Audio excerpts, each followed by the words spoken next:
policy meeting. Start the meeting at 5 o'clock here.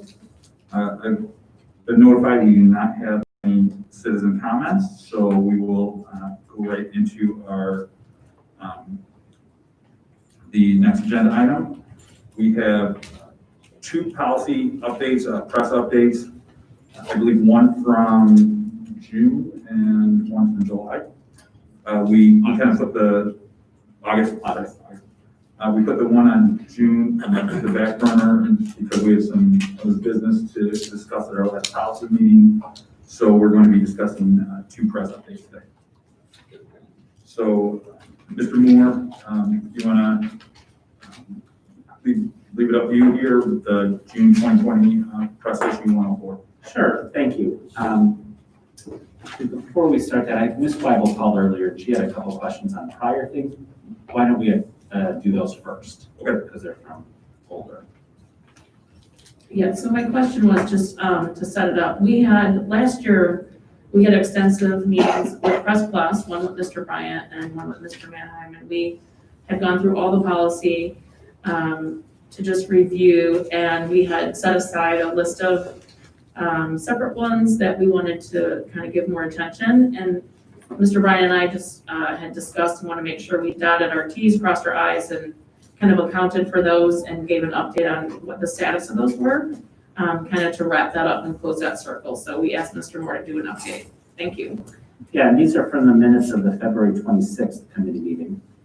So going down the list, policy 2:105, ethics and gift ban, that was the discussion of using district resources for campaigns. We talked about that at the last policy meeting. I think we've checked that off the list.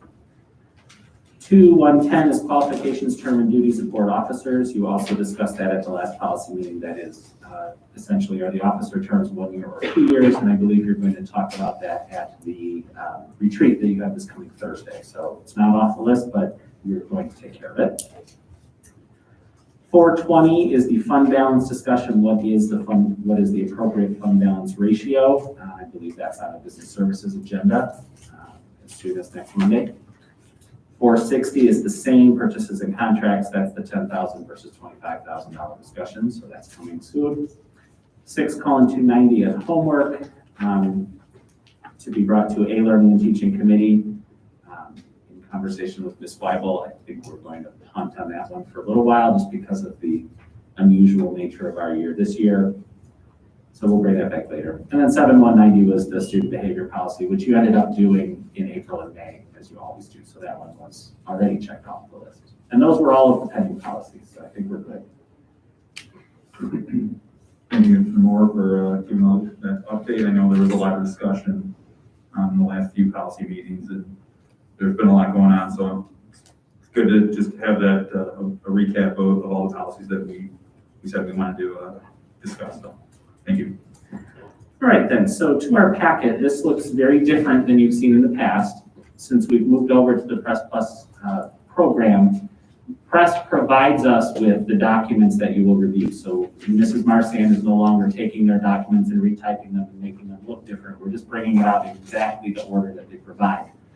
One of the, I'll just call it annoyances of that, is that policies don't come out in numerical order anymore. So that's the reason that you will see some bouncing around in the policies. They have their internal protocol, I guess, of deciding what order to put them in, and we just have to take their order. I do have page numbers in my packet that match your word book page numbers, so it would probably be easiest if we just talk about page number when we get to each one. So we're ready. We'll just jump right in with 7:40.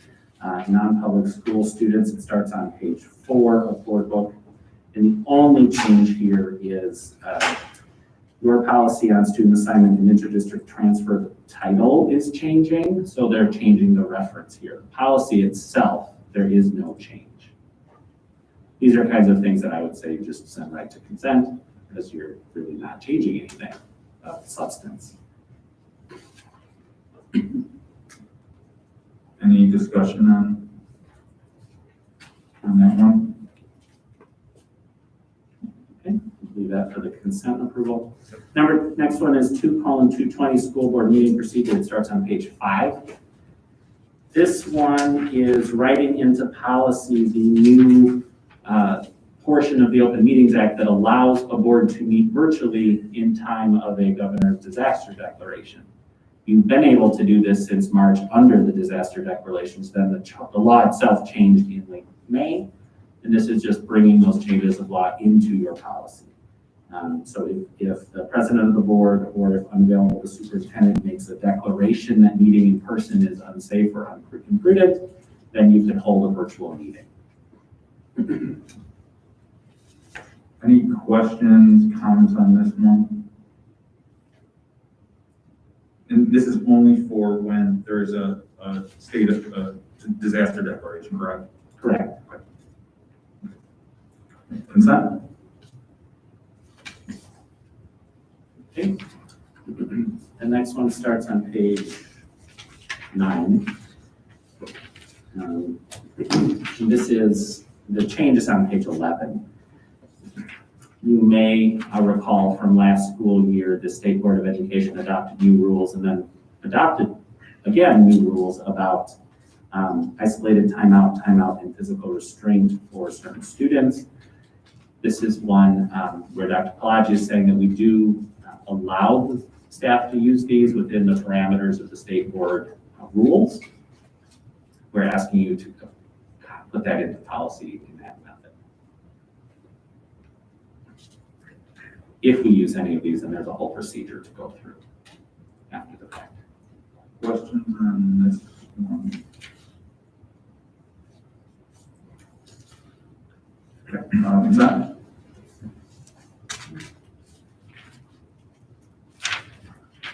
Up to page 14. This is 7340 student records. In the past, parents have had the right to object to the release of directory information. Now it's an opt-out. So it's specifically saying, how would you object? Well, you opt out of the district sharing that information. We already have a procedure for that. It's part of the annual registration process.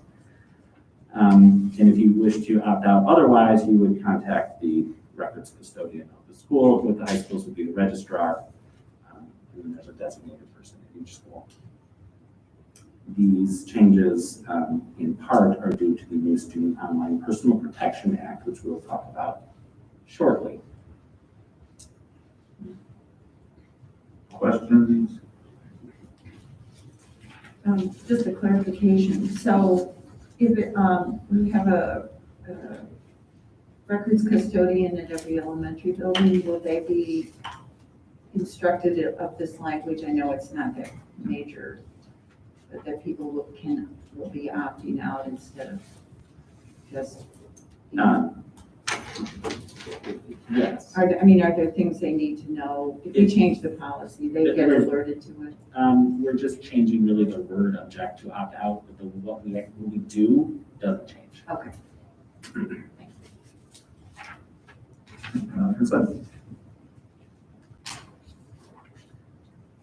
7345 is a new policy, so you won't see any strike-throughs or underlines because it is really all new. It's the use of educational technology relevant to student data privacy and security. This is where the new law, the Student Online Personal Protection Act, this is a state law. It takes effect July 1st of 21, so next summer, and really quite a bit more restricts the way that district entities share information with providers.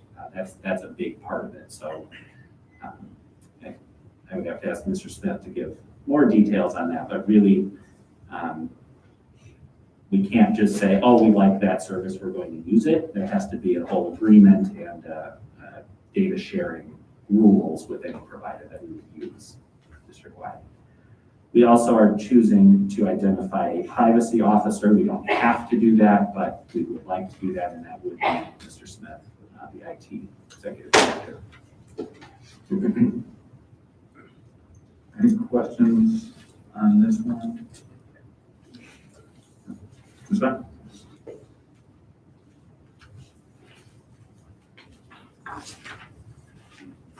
Next one is on page 19. This is forwarding pandemic preparedness, one of those policies that's been sitting around for ages that you never thought you'd ever use. And then all of a sudden, everybody gets to use it. they have really, I suppose, expanded it based upon the law changes that happened in May. So in the time of disaster declarations from the governor, we have the remote learning options, we have remote learning planning day options. It specifically talks about we should consider what to do with salaries for employees during long-term school closures. It allows, there are references back to 220, the school board meeting procedure for meeting virtually. So it expands the old policy, which was about a paragraph long, and works in things that now we know exist. Questions on 4180? I just have a question for Mr. Moore. Have we heard of anyone making modifications to anything from Press Plus with the pandemic? I am not aware of that. I was just curious if anyone's put their own spin on it. I have not. Okay, thanks. I have a question about all the language that comes after the policy. Is that going to show up in the policy book? Good. No, so all the footnotes, just like before, the footnotes themselves are not part of the policy. They're just there for your reference. Consent. I think that covers the, that covers the June section. So we'll move on then to the August press update. Yes, in this section, all but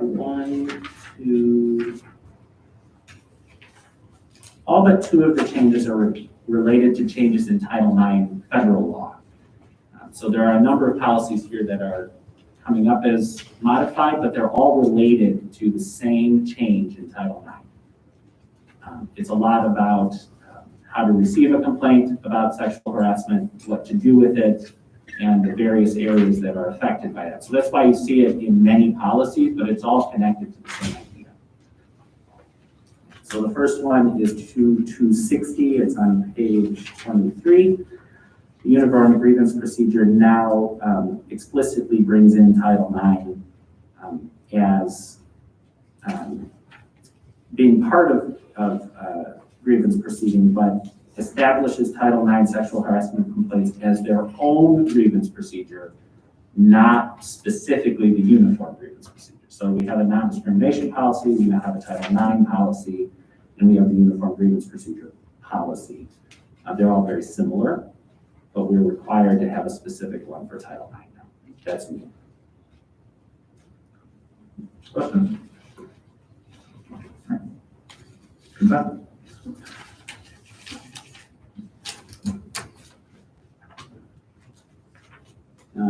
Just for reference, because I'm the non-discrimination coordinator, I'll also be the Title IX coordinator.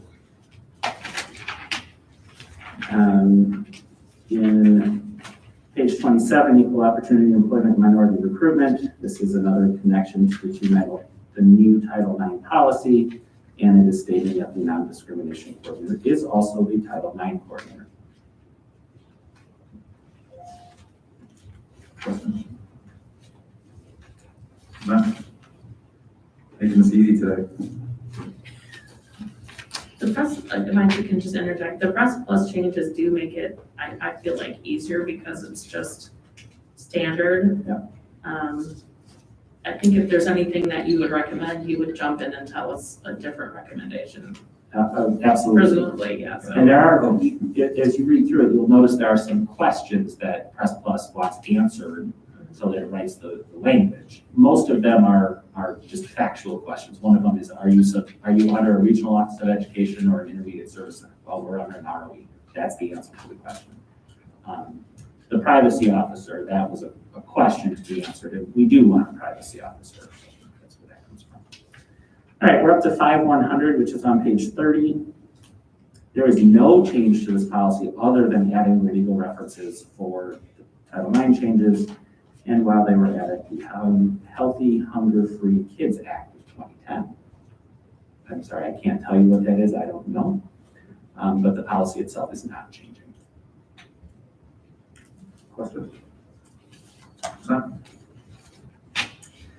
Page 32, 5:20, workplace harassment prohibited. We've had this policy for a very long time. This now adds the specific requirements of the new Title IX procedure and states again that the non-discrimination coordinator is the Title IX coordinator.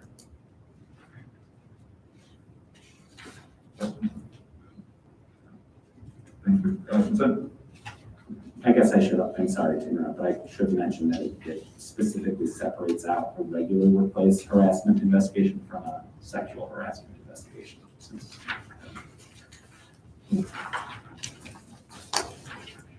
Page 36, 5:220 has nothing to do with Title IX. This one brings in that retired educators can work for 120 days for this school year instead of 100. The base law in the state is that people who are drawing a TRS pension can work for 100 days. It's been extended to 120 kind of on a rolling basis by the legislature. The last one expired on June 30th of 2020. In May, it was extended to June 30th of 2021. So we have one more year where we can use TRS retired educators for 120 days of work instead of 100. It's a positive. It helps. It helps with substitutes essentially. Any questions on this? Just on this one, I don't know if I can be here. On this one here, I know we use some people in that capacity, and I know other districts do as well. Is this something that there's discussion about this becoming entrenched in, more ingrained and permanent? I don't know the answer to that. This is entirely a speculation, but we know under pension law that if a benefit is changed for the better, it can never be changed back under the Illinois Constitution. So I'm speculating they don't want to make this permanent because then they can't bring it back up in the future. I don't know that to be true. But there have been in the past other changes to pension code that were temporary and put in that way. For example, early retirement option, which existed for a while, no longer does. Any other questions? Consent? Back to Title IX, page 37, 7:10, equal educational opportunities. Here again, we're identifying that the non-discrimination coordinator is the Title IX coordinator. Questions? Seeing none. Consent? Page 39, 7:180, prevention of and response to bullying, intimidation, and harassment. This is a policy we look at every other year. The change this time is adding in Title IX, sexual harassment grievance procedure under number 12 on page 41, directing the superintendent to fully implement the board policy on Title IX. Questions? Again, this is all we need to put in because of Title IX changes. Okay. Consent? Page 43, 7:185, teen dating violence prohibited. Separates out Title IX sexual harassment procedure from the uniform grievance procedure. Again, this is part of the Title IX changes. Any questions? Okay. Consent?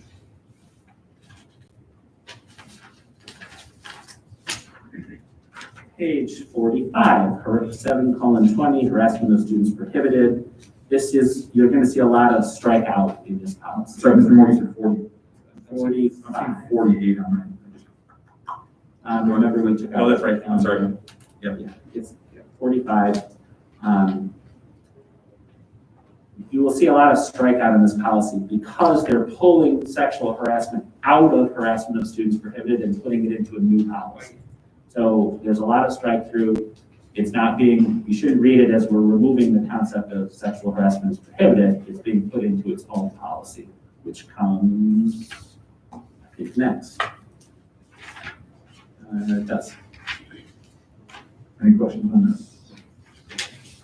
Consent then? And finally, page 49, Title 2:265, Title IX sexual harassment grievance procedure. This writes out a grievance procedure compliant with Title IX for sexual harassment complaints. Much of the language is similar to the prior policy, but now making this, it's one that stands on its own. Any questions? Okay, consent. Thank you very much, Mr. Moore. I do not believe we have any new business. Do we have any citizen comments? Mrs. Smith, are there any end of meeting comments?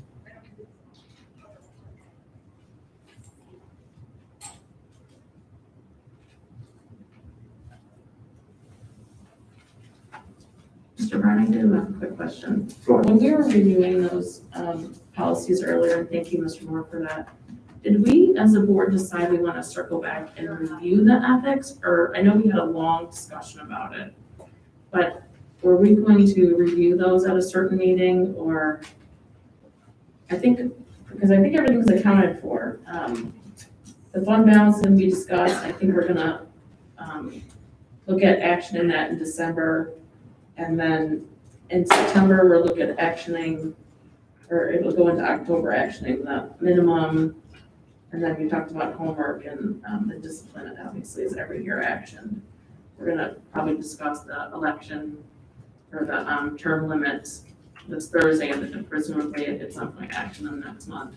I just wasn't sure if we needed to circle back to the ethics one, or look at actioning that at some point, or. I thought we weren't making any changes to it. I didn't know, I was under the impression we didn't need to take any action on that policy.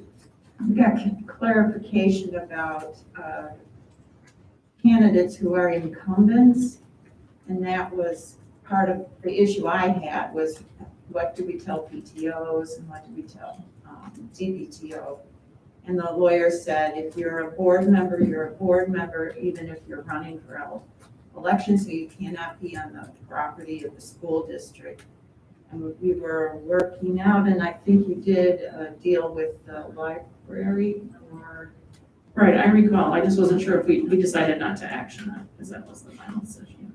Yeah, I think we had a pretty long discussion on it. Right. With, a lot of questions for, legal, but, it ended with us deciding I that might not have caught the end. no Sorry. action was needed on it. No problem. All right, thank you. Citizen comments. So we do not have any citizen comments, so we will adjourn. Well, our next meeting is November, I believe. November 16th, if we get another press update by then. So November 16th, potential next policy meeting, and we will adjourn at 5:23. Thank you.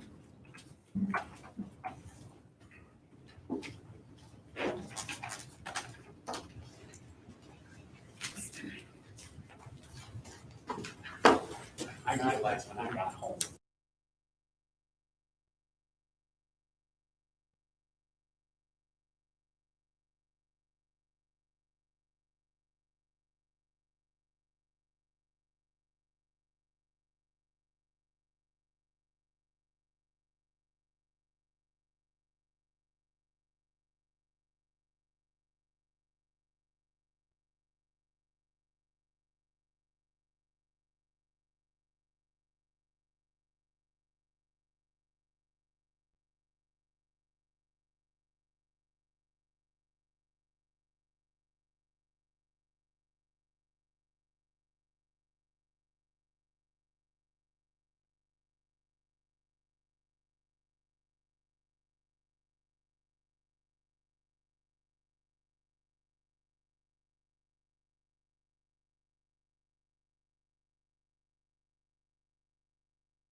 I'd like to call to order the Learning and Teaching Committee meeting for District 303 for September 21st at 5:30 PM.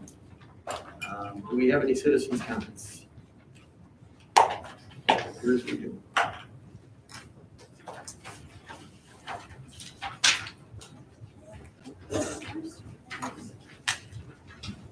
Okay, we have a few. All right, before we get started, Parker, if you could read the preamble to citizens' comments, I appreciate it. The school code provides for a public comment period at each board meeting, subject to reasonable constraints. Practice of this board is to limit public comment to 3 minutes per speaker to a total of 30 minutes at the beginning of the meeting. Speakers addressing the board are expected to maintain a reasonable level of civility. Also, personnel matters are sensitive and confidential. Comments regarding individuals should be respectful. Insults and defamatory remarks have no place in this setting. The board will terminate public comment if speakers cannot adhere to these guidelines. Please identify yourself at the beginning of your remarks.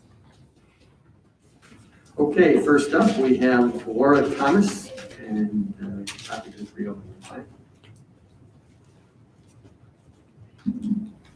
I'm not a microphone person, so can you hear me? Yes. Hi, my name is Laura Thomas. I have a daughter currently at North, and I have a daughter who graduated from North. I wanted to start by saying I 100% support children being in school. We all know that's where they learn the most. That's where we all want them. Right now, though, with the current, that's not possible.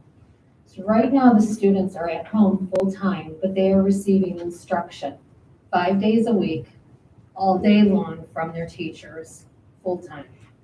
I am concerned about the hybrid model and them returning to school 50% of the time and being on their own 50% of the time with asynchronized learning. I feel like we're moving backwards. While I know it will be better than last spring, we all know last spring did not work with students at home all day on their own, not checking in, not having attendance, and not having any classes. I believe the focus has become about at home versus at school rather than student learning.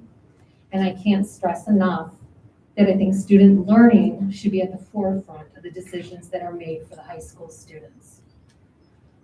Whether that's at home or at school, I support it.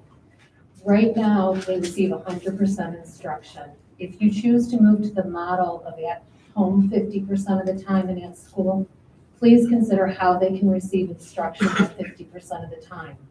Could it be that the teachers at school have Zoom for the other half of the students at home, and then the next day that happens? I just don't see how we students can be on their own 50% of the time. Please consider student learning and teaching at the forefront rather than home or at school so that they can learn. Thank you. Thank you. Next up, we have Kimber Mchugh, and again, topic is school reopening.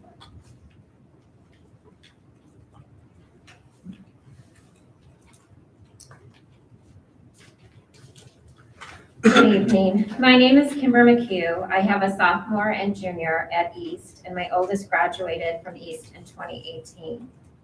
I spoke at the last school board meeting because it was important to me that Dr. Pearson knew I was an advocate for not just my kids, but for all the students who are so desperate to be back in in-person learning. I hope that tonight we will hear about the plan to get our kids back to in-person learning in the next few weeks. I'm confident that we can do this safely and as soon as possible, just like we did in 2017 when both our high schools were hit with an extremely contagious norovirus. The virus spread quickly and affected many students and staff. Both high schools had to be shut down. It was such an epidemic that we actually were a bit on Saturday Night Live that week. The virus hit our kids and our staff quickly and spread faster. Students ended up in the hospital and the high schools were shut down. During this time, we received calls from teachers assuring us the classrooms were being cleaned, kids could come back to class, and that parents could be assured that their kids would be safe. Within a few days, students were back to school, parents felt safe sending them, and clearly, teachers felt safe being in their classroom. My point in telling you all of this is that in 2017, our students were trusted. They were trusted to come back to school just days after a highly contagious virus spread like wildfire throughout both high schools. They were trusted enough to wash their hands. They were trusted enough to cover their mouths when coughing or sneezing. And they were trusted enough to be the responsible young adults that they were. Teachers and staff felt safe enough to be in their classrooms teaching, even though it was not guaranteed that this virus was indeed gone or that other students and staffs would still not be getting it. Dr. Pearson, you need to trust and believe in our students like they were trusted back in 2017. These kids are just as responsible. Therefore, I hope tonight we hear about your plan to reopen our high schools as quickly as possible. It is time for our kids to be back to in-person learning. And when I say back to in-person learning, I don't mean coming back and sitting in their classrooms doing virtual class work into school. I mean student and teacher interaction. Our expectation is for students to be back to an as normal in-person learning day as possible. Dr. Pearson, my hope is tonight you have a plan to get these kids back to school as quickly as possible. You need to do this so that we once again can trust and believe in you. Thank you. And next up, we have Mike Henriksen on the school reopening plan. Good evening. So I'm here doing a couple of things a little bit differently. I think you heard it last time you were here, and I thought I'd take a different spin on this whole approach that we're doing over this class. So first of all, my son graduated in 2018 from North. He's currently at Iowa State. And so this morning I reached out to him. I said, hey, what would you say about why you stayed at North and what you really found about North? And what he really found about North was the camaraderie and his friends that he was able to kind of work together. He played on a tennis team, so he was involved with a lot of different sports, which was good as well. I have a 16-year-old daughter who now, unfortunately, has been kind of enjoying that tribal approach that everybody else has been going through. I won't go down that path. You guys all got it figured out by now. But I want everybody in this room to think about something here, right? If you go back to the days when you were in high school, right? Think about that for a second. When you were in high school, how many of you guys, just think about it just out of the box. When you were there, you had friends, you did things, and you planned it, and you planned it while you were at school. You didn't do it while you were sitting in front of a desk on a screen for 8 hours, because it didn't exist. I mean, I'm as old as some of you guys are, so I'm assuming I'm going down that path. So if you look at, where you go further than that, it's like you did your schooling, you leaned on people as like friends, because right now, back in our day, like back then, it was probably more book, paper, and notebooks. We really weren't using computers, but we were still leaning on our friends, and we still were getting stuff done. Today, my daughter can't do that. And again, I'm not going to push back on that issue again. I understand where this is at, and I firmly believe in you. So I'm hoping, Dr., you have a solution for this. I'm hoping we have a plan. And I hope we have a plan that's going to take us to that next level. But again, if you go back to going back to the high school thing when you guys were in school, think about what you did. I mean, I'll go back to Ivan Ellie's son, Frankie, when he came in and he talked last week. He delivered a really good message. And his message was really about how it was affecting him as a student and how it was affecting him as not being able to go to prom. And it was affecting him as not going to homecoming. Well, when you guys all were in school, depending on wherever you're at, you probably had all those things, and nobody stopped you from it. And my guess is, and I'm going to go on a limb on this, but my guess is the majority of you in this room have gotten sick. And you've gotten sick when you were in school. You've probably gotten sick as an adult, but you recovered from it. You got through it. And that's what we're asking you to do. We're asking you to take the knowledge that we believe. As a parent, I believe enough to send my daughter to school, and I will do that, because that's what I want to do.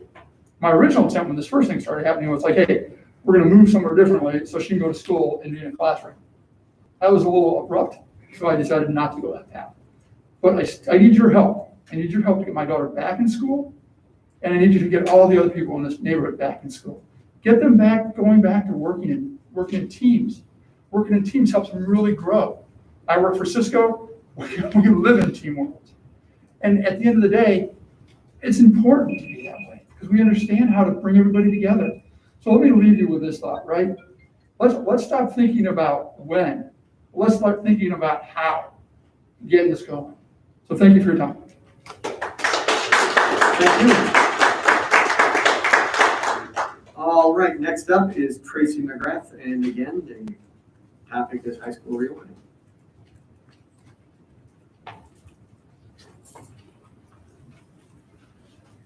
Good evening. I am Tracy McGrath, a member of the private self-funded Reopen D303 High School group.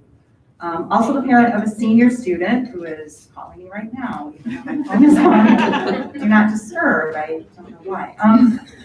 Sorry.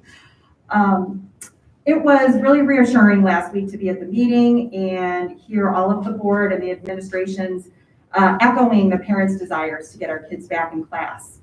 I did just want to take a moment to remind the board that the district parents in St. Charles will be holding you all accountable to your oath to be sound advisors to the superintendent on critical matters such as this crisis in our high schools. Everyone is watching in St. Charles how this is being handled. And we will all be mindful when it comes time for board elections.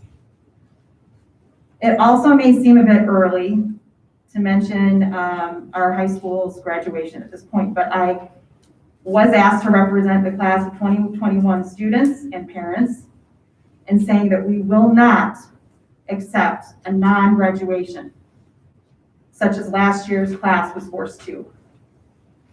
There's just no reason why we can't plan a socially distanced, limited attendance graduation ceremony in our high school football stadiums.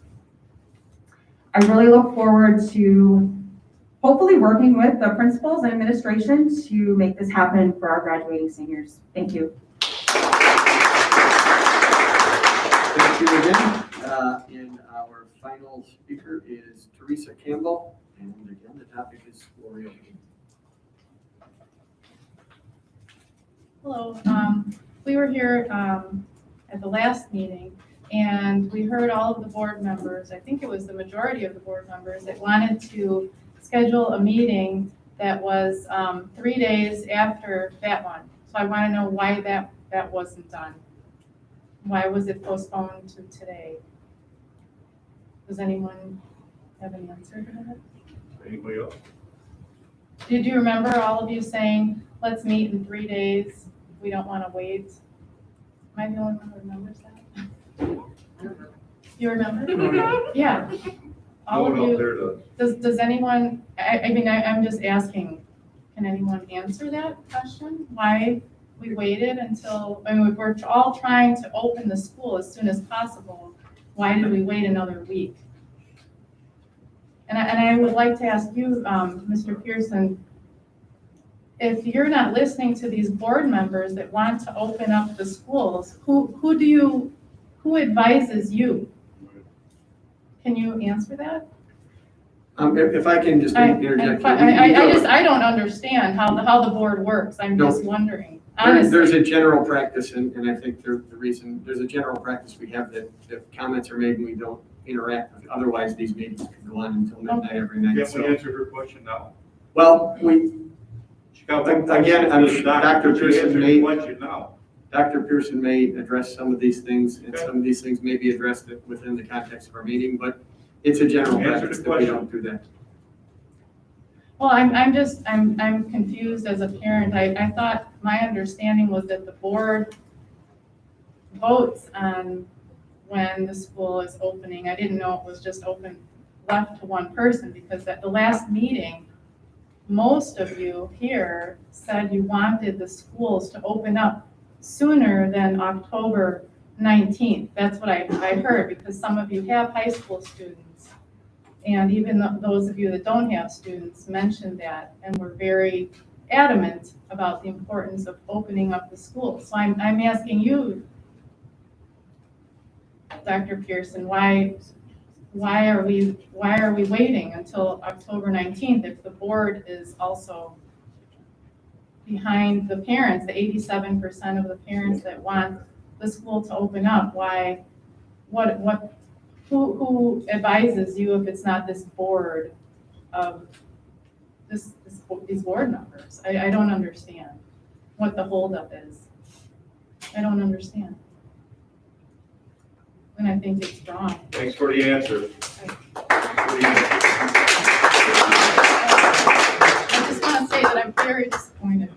And you personally, This is a fucking joke. Excuse me.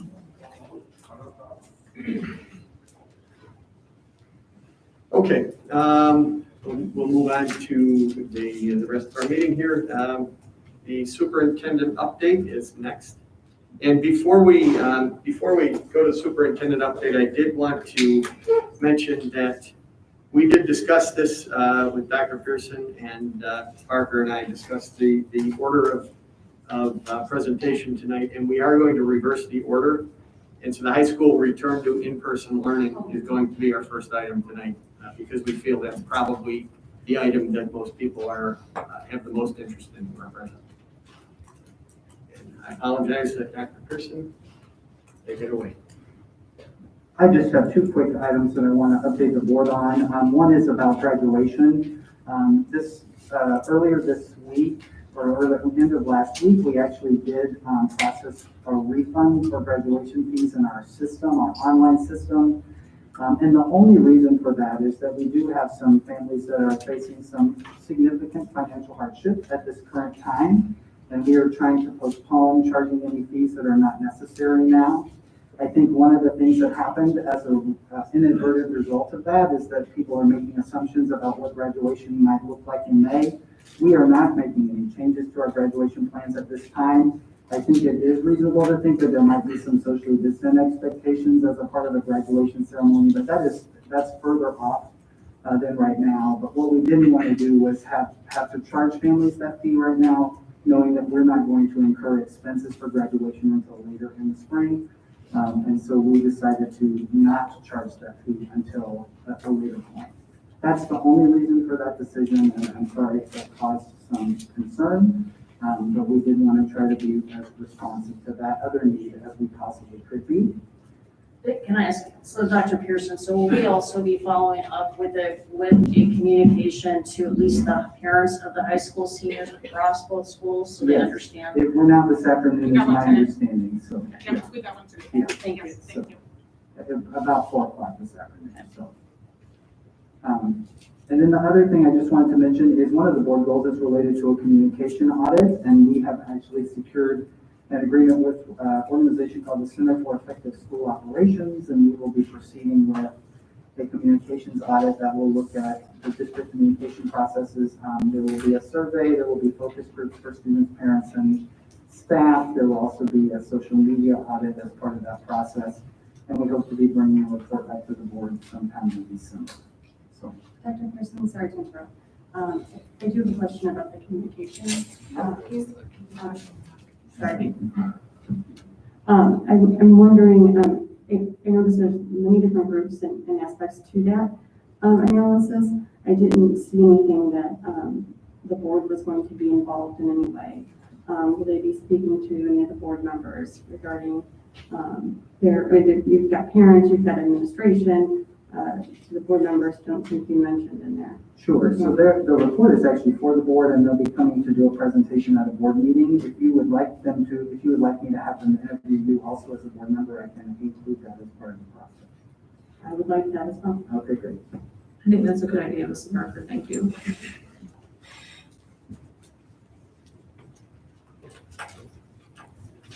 Okay, that concludes the superintendent update. Do we have any welcome celebrations, recognitions?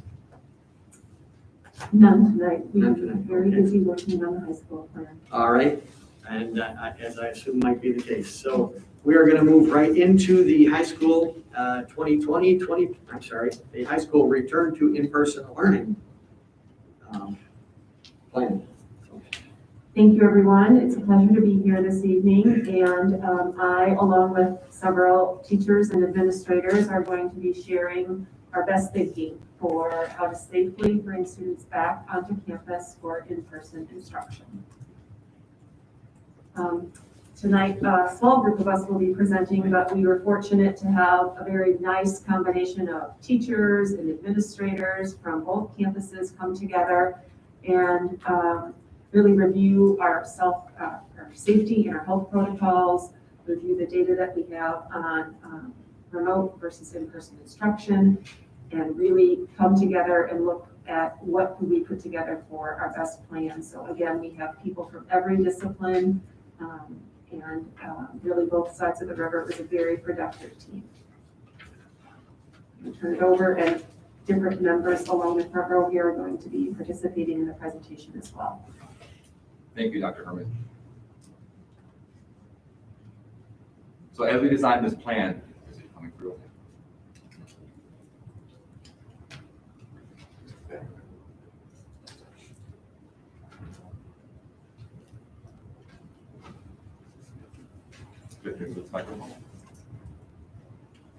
So as we designed this plan, the plan was designed to align to these 4 continued commitments that we've been talking about for. Jim, for the audience at home, I think you might need to go to the microphone. Sure, no problem. And for those at home, I want to let you know that we did upload these presentations onto board books. I know it can be sometimes challenging to read the screen from the online setting, so if you'd like to download that and follow along, you're more than welcome to do so. Thank you, Dr. Herman. So as I was mentioning, this plan was designed to align with these 4 commitments that have been something that we've been talking about since prior to August. Our first commitment, as we designed this plan, was the health and safety of our students and staff, wanting to make sure that the conditions and the procedures were in place to bring back our students safely. The second commitment was to bring students back into the building. We know how extremely beneficial it is for our students to be in the building for their learning, especially from a social emotional learning standpoint. So we've been making sure that our plan is going to allow us to bring students back into the building. The third commitment is to retain the full course offerings that we have to our students. As we mentioned last week, that there were some other instances of communities that were looking at dialing back the offerings that students had access to while in remote learning. It has been our plan and our goal to make sure that we've got the full course offering book that we have to our students available to them, to make sure we're honoring their not only their interests, but also their post-secondary plans that are inherent to the conversations they have with their school counselors on an ongoing basis over the course of 4 years. And the fourth commitment is to retain as much synchronous instructional time as possible. We wanted to make sure that students had as much access to their teachers as possible as they progress through their curriculum, making sure they get that time as often as possible to get that quick, effective feedback, and as well as support in that synchronous setting. Next will be Audra Christensen. So with health and safety being the #1 priority as we were working on the plan, most of these items you'll notice are similar, if not identical, to what's being implemented currently at the elementary and middle school levels with success. And so they are included here as well. You'll also notice at the bottom right-hand corner, there is a link to the Illinois State Board of Education and Illinois Department of Public Health guidelines as a reference to the guidance that we're referring to. First of all students will self-certify, as they do with the other levels, prior to entering the building. When students are in the building, they'll be encouraged to use hand sanitizer or wash their hands frequently throughout the day. They will be maintaining physical distance of 6 feet throughout the campus, and classrooms will be set up so that chairs are at least 6 feet apart to keep that physical distancing of our students throughout all class periods as well. Students will not be using lockers, as the guidance suggests, and they will not be congregating in the hallways. So really a passing period in this structure will be getting from one classroom to the other so that they can be ready for their next in-person learning in the classroom. Students won't be eating in the classroom during class time. They may have access to take a sip of water or have a drink as they have that with them. But during all times other than when they're taking a sip of a drink, they will be wearing their masks properly, covering their mouth and nose at all times, and following the guidelines for masks that we have listed on the Board of Education website on the reopen plan. And then finally, if students are eating during the school day when they're with us, they will be using designated areas only for that purpose. Okay, I have the next slide, and this is to give an overview of what the model will look like. And I found this graphic, and it shows the model visually. You'll see that the teacher is at the board instructing. There are 50% of the students in the classroom. You'll also see that the camera is on and students are also simultaneously remoting in from their, again, study room or bedroom or wherever the student chooses to set up their at-home learning location. So we're calling this hybrid both in location and modality. So the location is students will be in the classroom and at home, learning together. The modality hybridization will be really on the part of the teacher, because the teacher will have students in front of them and will have students remotely that they need to be checking in on and giving attention to. So this is a very sophisticated model of instruction, but it is the one that we felt would maximize instructional time, because as one of the parent talked about, having students come in every other day and not having instruction on the days they're not in school, it would be very difficult for them to keep up with the pace of most high school curriculum. We're going to get into more of the details of the plan, what the schedule would look like.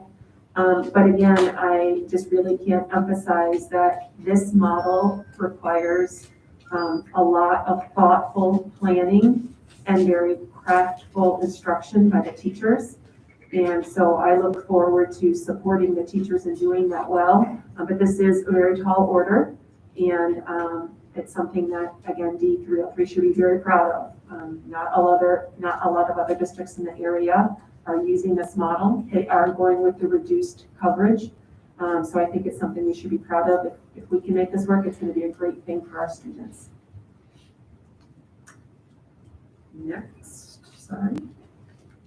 I want to show you what the difference is between what we're currently doing. Right now, you'll see the teacher there and instructing all, let's say 25 students. So right now, the teacher is giving instruction to all remote, the A and the B at the same time. They're all receiving breakout groups. They're all receiving assessment data and feedback very similarly. The model we're talking about would put these students into other chunks for the teacher. So that there might be some students, maybe of those 25, 4 of them are full remote. For ADA or other reasons, they're not able to come to campus. Then you have the group B last names would be at home on this particular day, and the hybrid A students would be in person, socially distanced in the classroom. So you'll see from this visual why it is more challenging for the teacher to keep these plates spinning. But again, we think it's the best thing for student learning.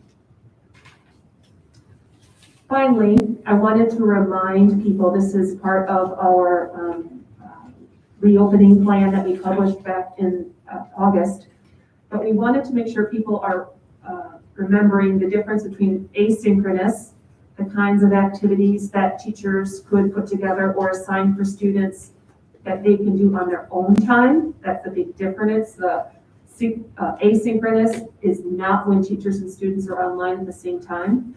Those things could be a reading assignment, it could be a virtual lab, it could be skill-based practice on a software system. The synchronous instruction is what we're talking about for the time that they will be together. This can be scheduled time for real live instruction, but that could be whole group, small group, or even individualized. So in the 70-minute class periods, it might not be all whole group instruction. It might be starting off with whole group instruction, giving an assignment, and then the teacher might check in with various groups. You'll see that there's lots of different ways that we will be able to draw from asynchronous and synchronous instruction with this new model. So again, I'm going to turn it over to 2 of our teachers from the committee to share a few examples of how they imagine this working in their classrooms. Good afternoon, Michael DeWeese here, East High School, Technology Education, Master Teacher for Project Lead the Way. Oh, it's not my fault. It's not working. It's dead. It's dead, Jim. Try that one. That one does. Good afternoon, Michael DeWeese here from East High School. I am a technology education teacher. I am recognized as a master teacher by Project Lead the Way, as well as a National Board Certified teacher. In 70 minutes, we are going to, basically teachers are going to have 3 different groups that they're operating with at any given moment. We're going to start off with some kind of warm-up, 7 to 10 minutes of warm-up, get everybody involved, everybody engaged, find out what our assignments are. In the technology education and other lab classes, fine arts, be another one, and facts, science, everything like that. We're going to be mostly moving to a workshop type environment where students are going to be working on their labs and teachers are going to be floating around helping the labs. They're going to be responsible for responding to the remote students. They're going to be responsible for creating authentic lessons and activities for the fully remote students at any given moment. And then that will continue until probably 10 minutes left in the class, at which time we'll have to clean up. Students will be asked to clean their station, make sure everything is nice and tidy, and then we'll have some kind of exit material that will take place. In the technology education, science labs, facts, places that are dangerous, we are concerned because our focus will be on the students in front of us. And so the other 2 groups, we'll have to prep differently to get ready for the other 2 groups. Because we'll have one group one day and then the next group, the next day they're home and another group comes in. They're going to heard the lab or, heard what the activities are and be moving forward. But the fully remote students, we're going to have to come up with something totally different from them because you can't do the same thing 2 days in a row with a group of students without losing equity for them. That's some of our big concerns. Safety for the students. We have a lot of equipment. It's hard to disinfect and clean in between everything. We're worried about the COVID protocols. How do we get ready for that? How do we prepare for that? How do we prevent that? There's in a lab class, it's a daunting task to try to take on 3 preps in any 70-minute time. We'll figure it out. We'll work together and figure it out.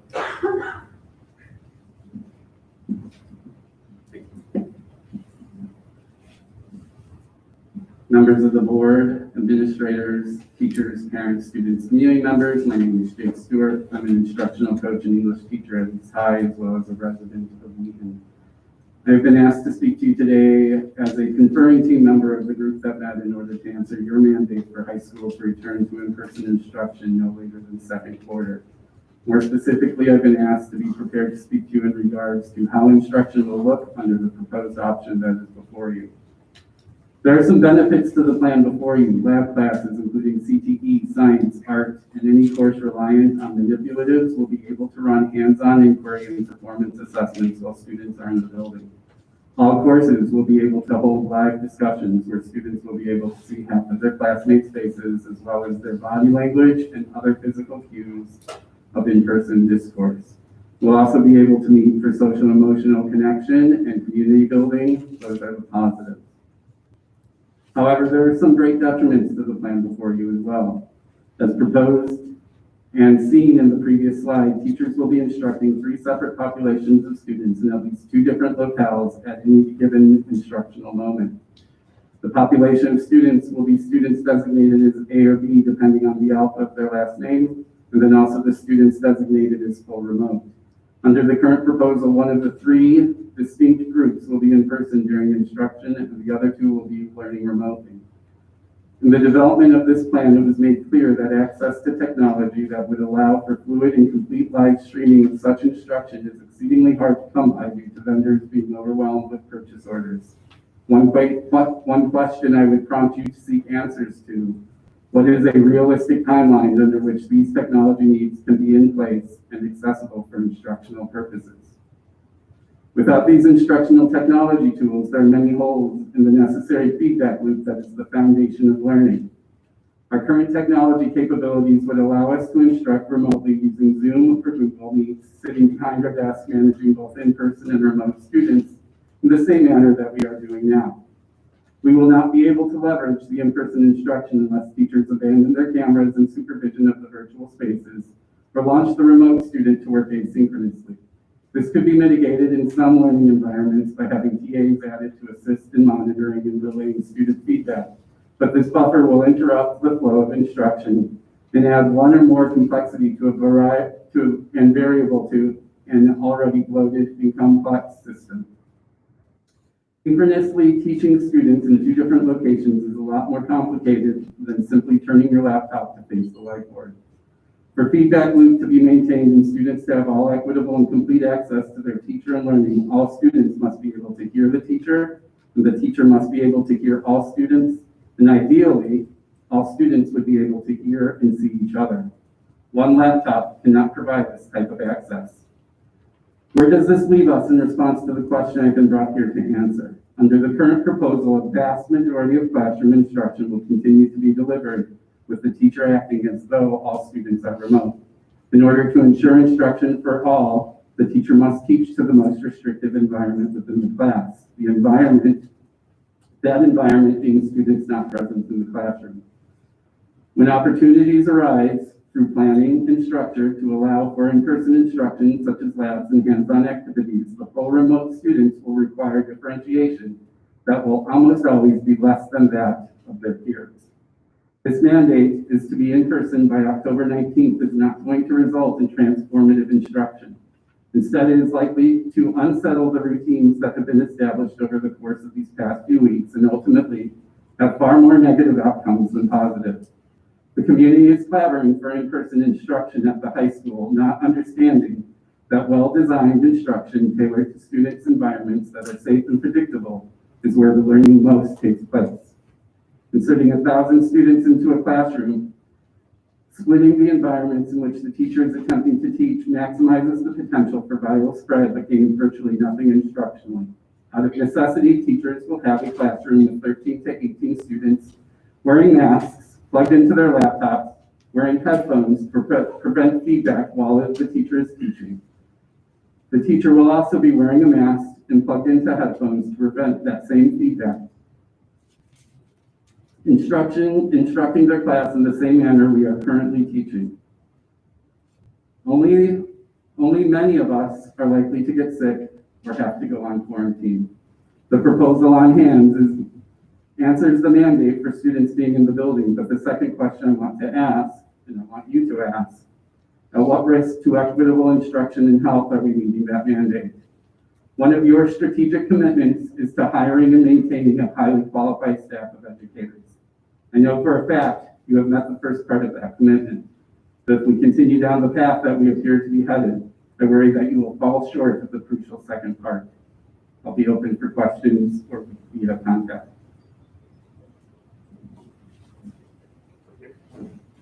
There's one more part of it that we haven't really discussed. And if you look at the schedule the way it is, one of the things that the 2 high schools do better than any other school district that I talk to is that as a group, the teachers collaborate a lot. We have conversations about students. We have conversations about how lessons went. We have conversations about how to get better. We nurture our young teachers. We support them. If you look at the schedule, there's not a lot of time for that. We have time on Thursday. We have time on Friday. And in that time, I have to get ready for the 12 different preps I have on Tuesday and Wednesday, or Thursday and Friday. So, there are some shortfalls here that, when we look at it, it's a good schedule, but there's some things that we're concerned about. Thank you. Speaking of schedule, we'll have Mr. Yep. Joe Bloomquist give an overview of what the daily and weekly schedule would look like for a student. Thank you, Dr. Herman.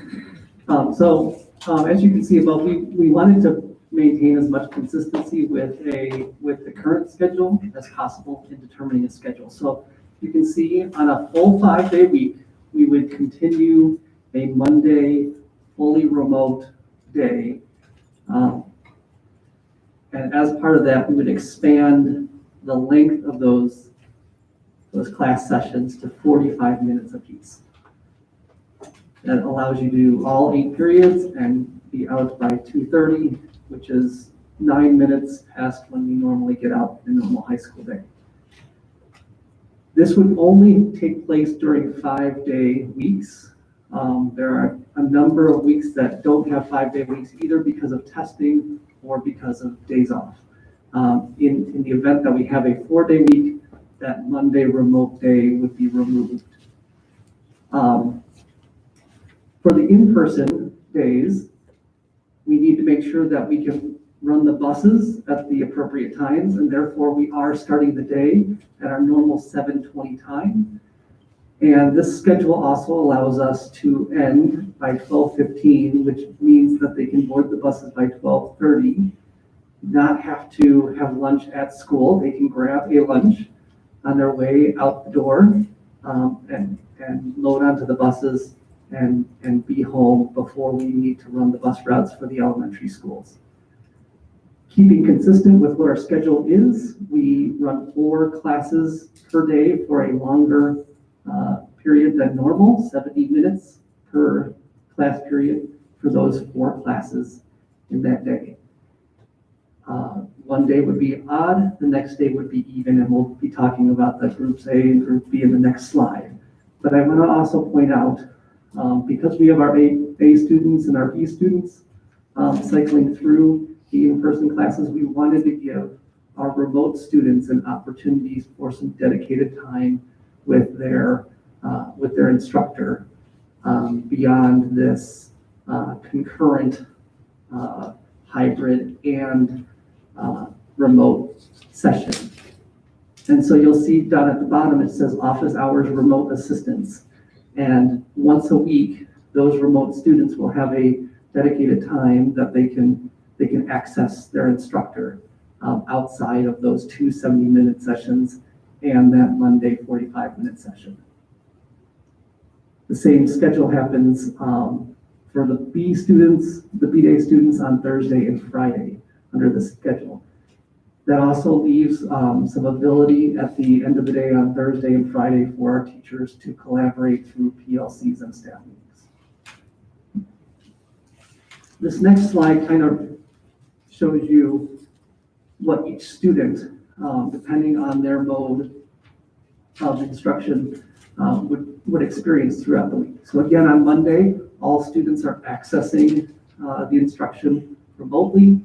They're all together accessing it through their computers. On Tuesday, I'll take the Group A students. Our Group A students would come in person for 1st, 3rd, 5th, and 7th on Tuesday, would come again the next day for 2nd, 4th, 6th, and 8th. Then on Thursday and Friday, they would attend those classes remotely. They would tune in to those same exact times as they attended in person, just from home. It's vice versa for the B students, and meanwhile, the remote students would have that remote learning experience for periods 1, 3, 5, and 7, Tuesday and Thursday, and for the even periods 2, 4, 6, and 8 on Wednesday and Friday, in addition to those remote office hours in the afternoon.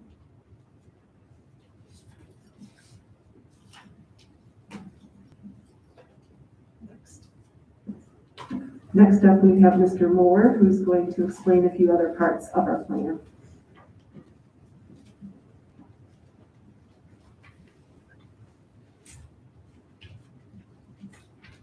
Okay, at the board meeting last week, you saw this 6 stages chart.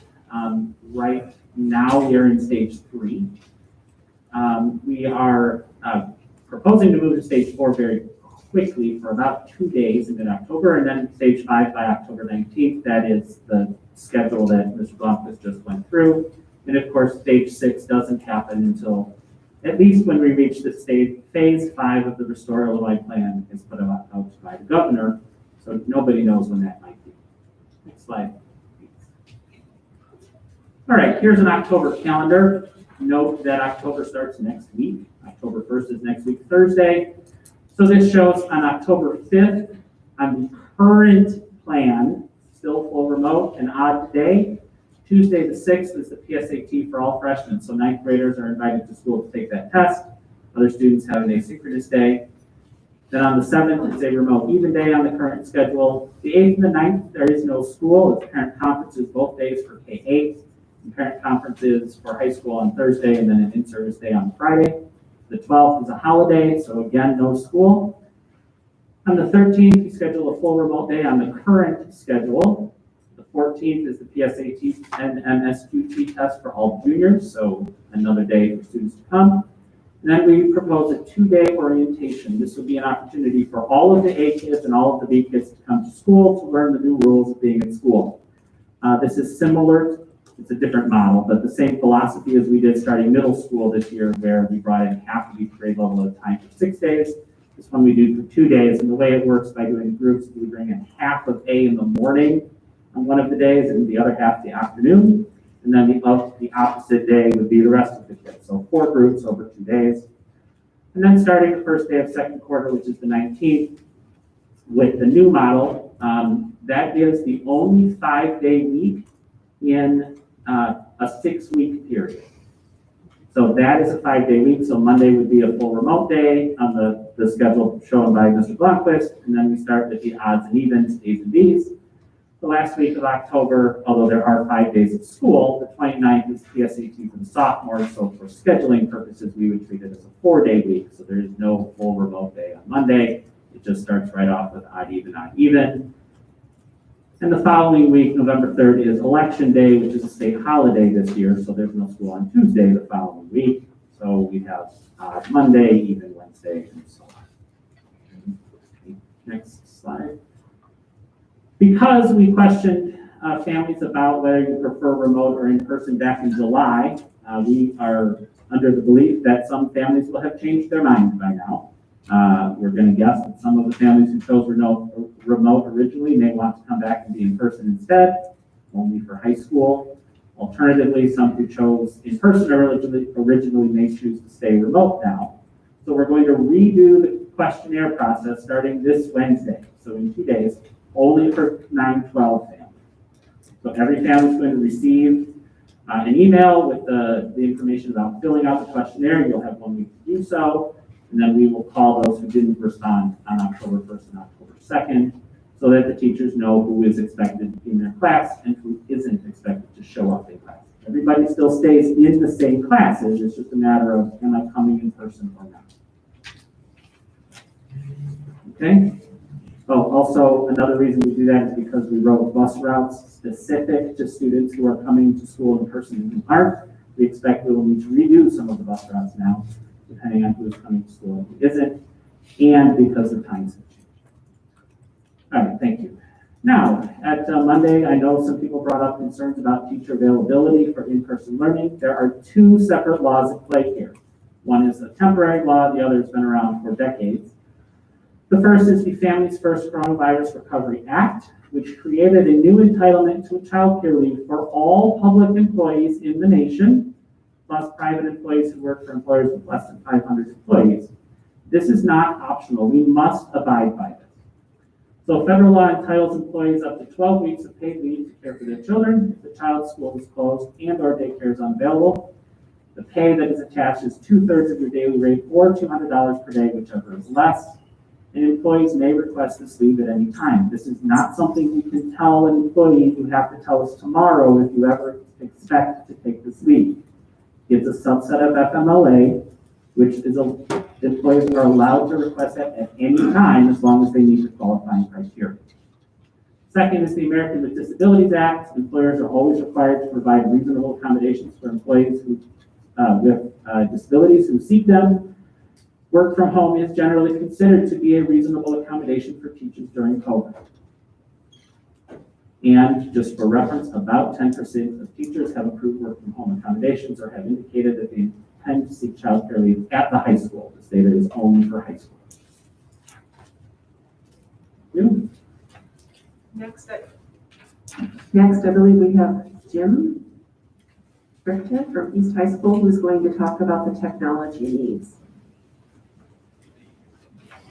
So as we discussed earlier, there's going to be a greater need for some technology in our classrooms.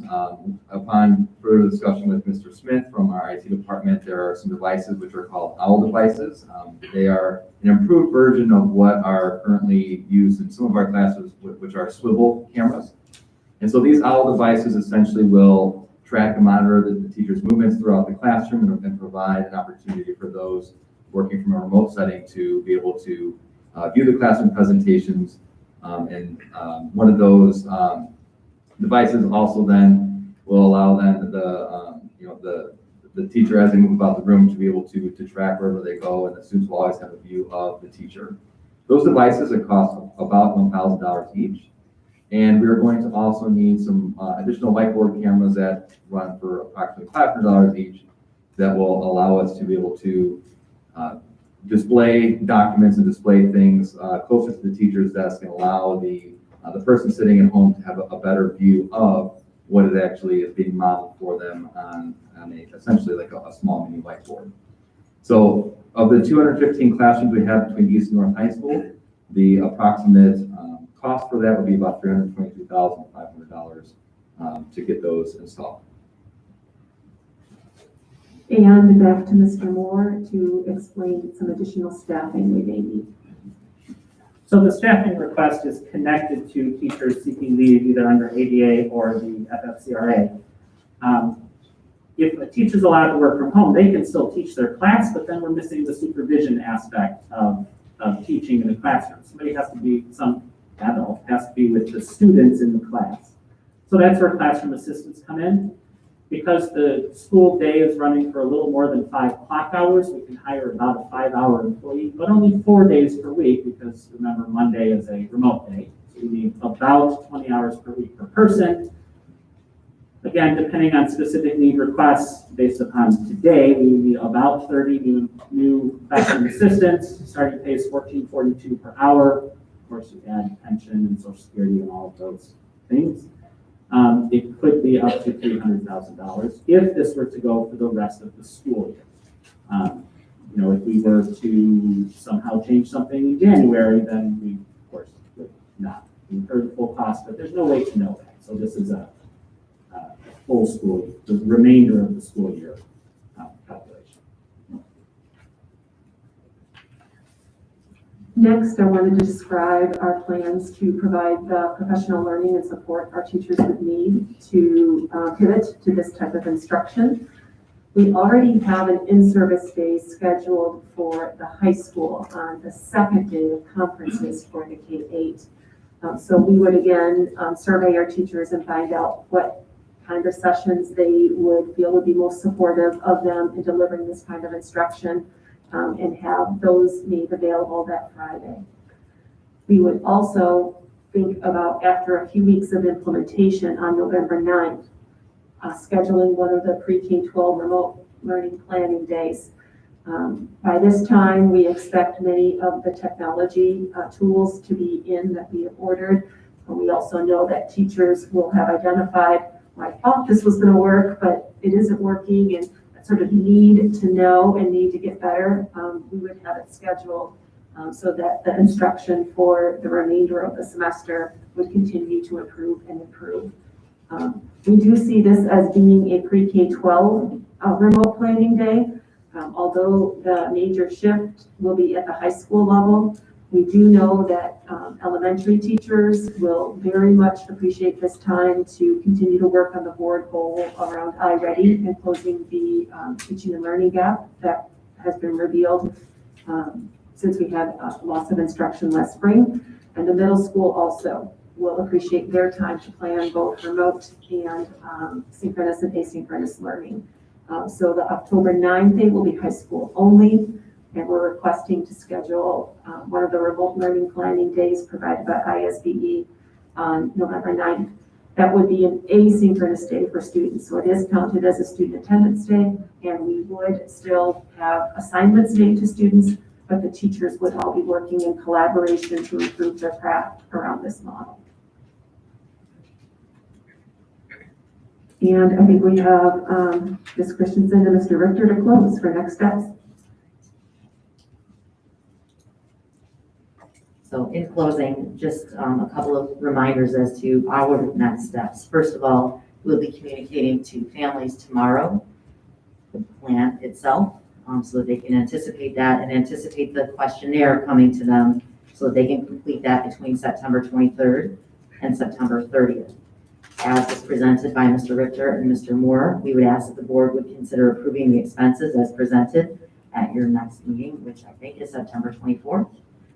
And then we would begin working on planning our professional learning, as Dr. Herman just spoke of, as we do the professional learning and preparation and support our teachers with that in the coming weeks.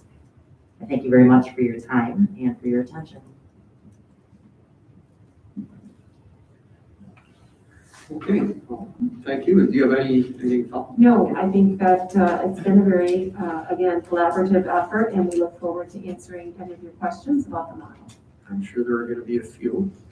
So thank you, first of all, for an exhaustive and extensive presentation. I know there's been a lot of work has gone into that over the last, particularly the last week. So I will start, I guess, over here with Mr. Bryant, because you're lighted. Thank you. I'll start off with tech. Just this is a pretty quick turnaround on this technology, and as I think we mentioned, that tech is difficult to get into schools these days or anywhere. Mr. Smith, is there going to be an issue with getting these devices delivered and installed by this October 19th date? Our best information right now from our vendors is that if we get an order in very quickly, that we will have it in early November. Early November, you said? Okay. Most of these items do not require installation. It's more setting something up on a tripod. So we're not super concerned about that. Thank you. I guess I'm also, something that stood out to me was delivery of content. And I'm just thinking as a science teacher, having, I want to have a lab with my science class. And I have half my students working on a lab, the other half, I'm supposed to be watching the computer while also making sure that the kids aren't burning the building down. Or a foods teacher who is, again, teaching kids how to, prepare, how to sharpen knives. And again, they're responsible for 15 other students on the computer. Right now, we have a mode of instruction where every kid is receiving the same instruction. Are there issues with it? Of course there are. But I think what stood out to me was these teachers are going to be giving 3 different modes of instruction at the same time. And we need to decide if we want to do one thing well or 3 things completely average or below average. So I understand that this is a plan that we need, that it's good to see this. It just feels rushed to me. It feels very rushed, and I'm concerned that students are our first speaker tonight. Laura Thomas. She said something, this needs to be about student learning and not about just getting back into the buildings. And that really stood out to me. So this is something that I want everyone else to think about. Is this about getting kids back in the buildings, or is it about getting the best instruction to as many students as we can? So that, and I know there's not an easy answer to this. Something else that I just want to ask, with the remote planning days, this is going to be an adjustment for teachers. Why only 1 now before this new model is implemented? Can we move that remote planning day up to where we can give these teachers the ability to plan and prepare for this new mode of instruction if this does go through. We're open to doing whatever we need to do to help support the staff. I think that that's a commitment that we have as administrators, but we have two concerns. One is we certainly want to do a day when the equipment is here. So that's why we picked the 9th of November. The other is because of all of the testing that's happening the first couple of weeks of October, we already have several interruptions in the week. And we wanted to take advantage of the other days in those weeks to provide either synchronous or mostly synchronous instruction for students in the other days. So if you look at the calendar, there's not a lot of options early on. And also given the fact that we do already for high school teachers in particular have that Friday, the October the 9th, which is a parent-teacher conference day at the elementary, but it's a work day and a service day at the high school level. So we had that day and then we picked one a month later. We also don't want to use all of our days now. We still would have 2 left. We used 2 at the beginning of the year. We would use 1 more on November 9th. And then we don't know what's coming in the winter or in the spring. And we certainly, if we don't need to use them, we don't want to use them, but we also don't want to not have them available later in the year if we need more time. So I guess what my recommendation would be is that if we do October and then the November 9th day, and we feel like we need to do another one, then we'll just plan another one a few weeks later based on the teacher feedback. My last question, I guess, going back to this delivery of content, has there been discussion with the teaching staff beyond just there was maybe about 8 to 10 teachers on that? I don't know if anyone can speak to that, but how they feel, if they're going to be able to accomplish the task and meet learning targets with this delivery.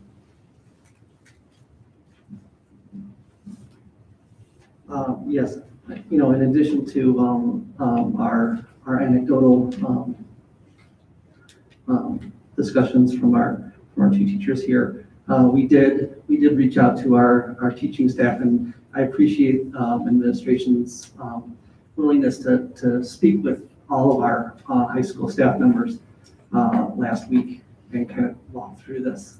But we did collect some feedback, and the reality of what Dr. Herman did say is we are making some instructional sacrifices. Our staff, 2/3 of them say instruction will be more challenging because, I like to put it this way, if you're holding 1 ball and you're walking around, it's easy to take in everything around you.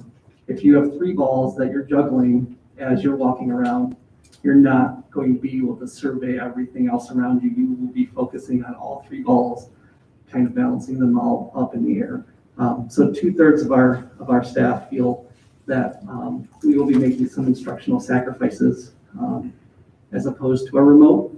13% did say that this will provide a better instructional experience. I also do want to point out that our staff does feel that this is a better model for addressing the socio-emotional needs of our students at the same time.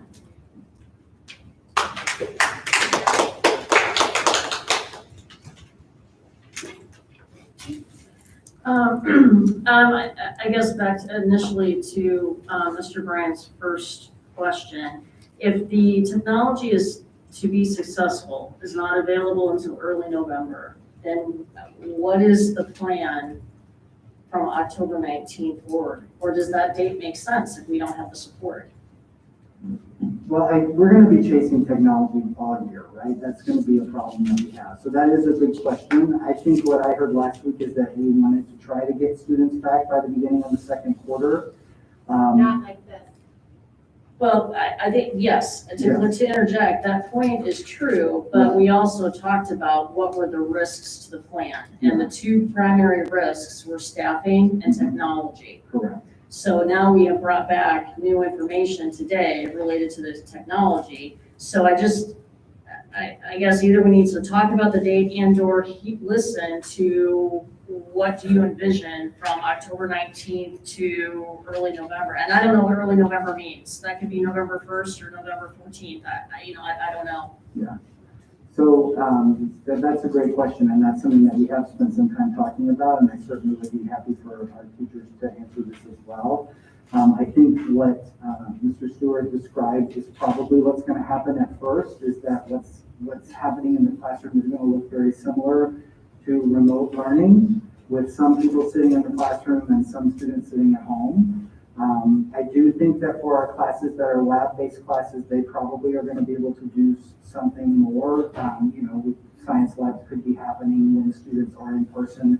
I talked to a science teacher early on in the process that talked about the fact that often there's the lab, but then even with the way our periods are structured now, there's often not enough time to get everything done in one class period. So they're maybe doing the lab, but then they're doing the work about the lab in a separate period where they're meeting with their group and doing the analysis of the data or writing their lab reports or whatever. So they could see a model where kids are doing the lab when they're there, and then when they're not there, they're doing the other work, group work, writing the report, those kinds of things. And I think that would be a similar structure in some of our classes that have more hands-on or lab type experiences.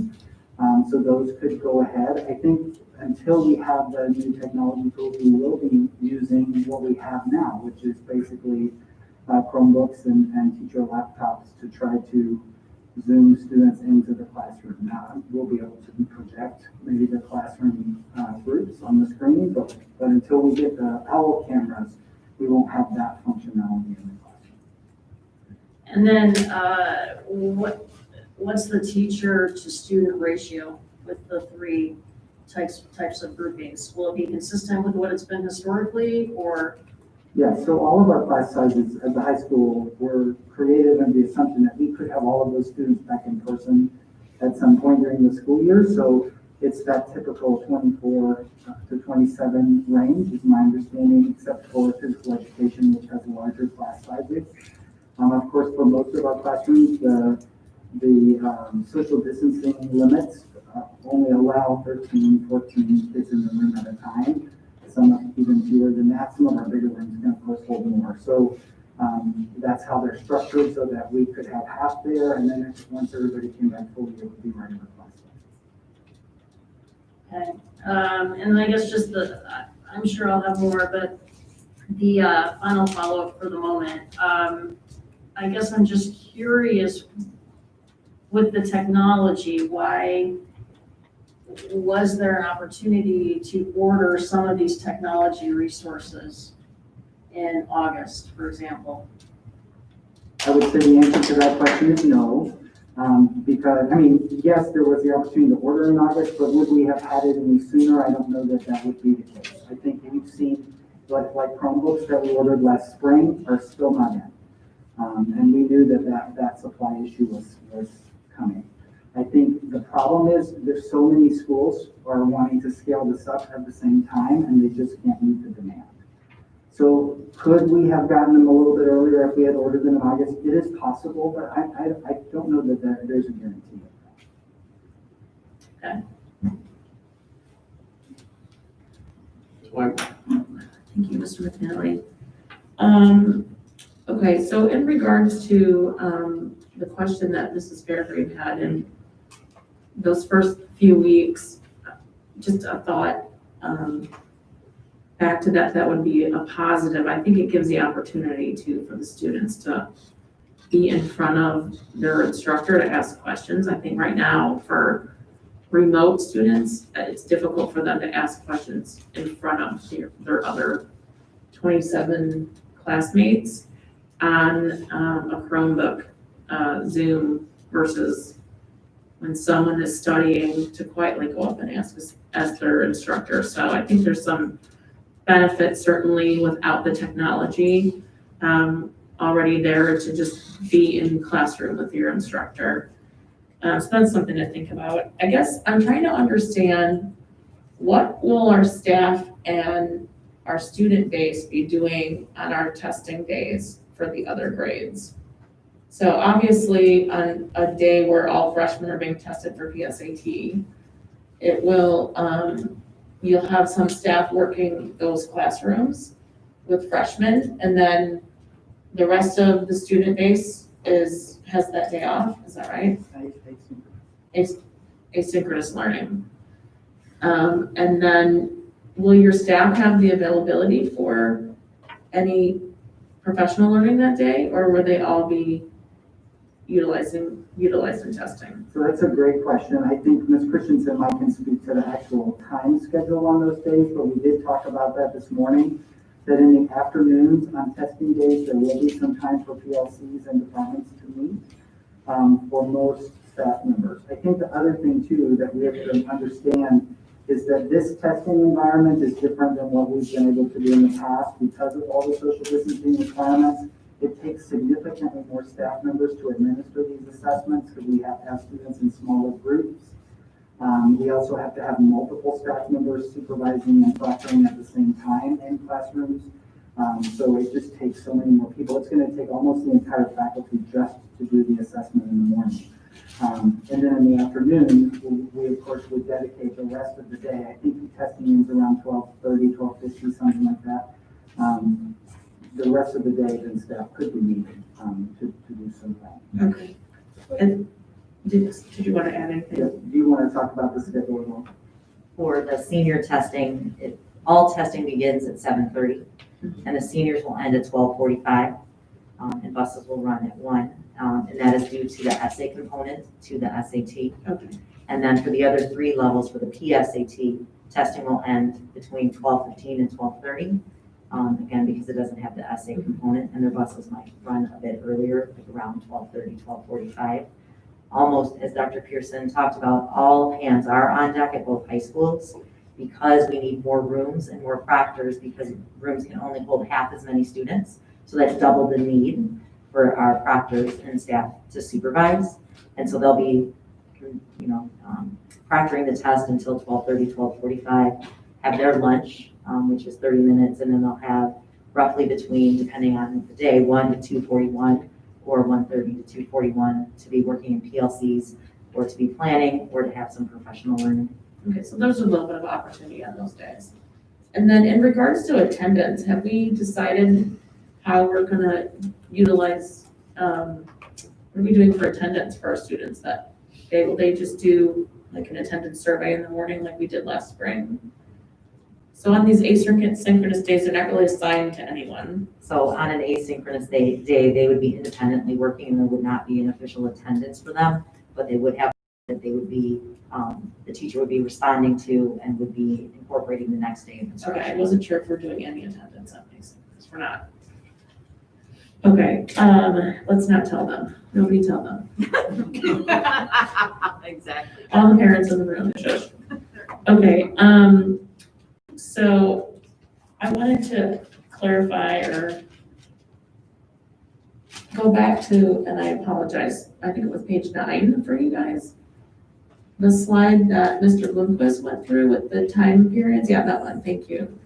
So there's obviously an opportunity after this transition time, which I assume is a lunch hour, and helping students out of the building, et cetera.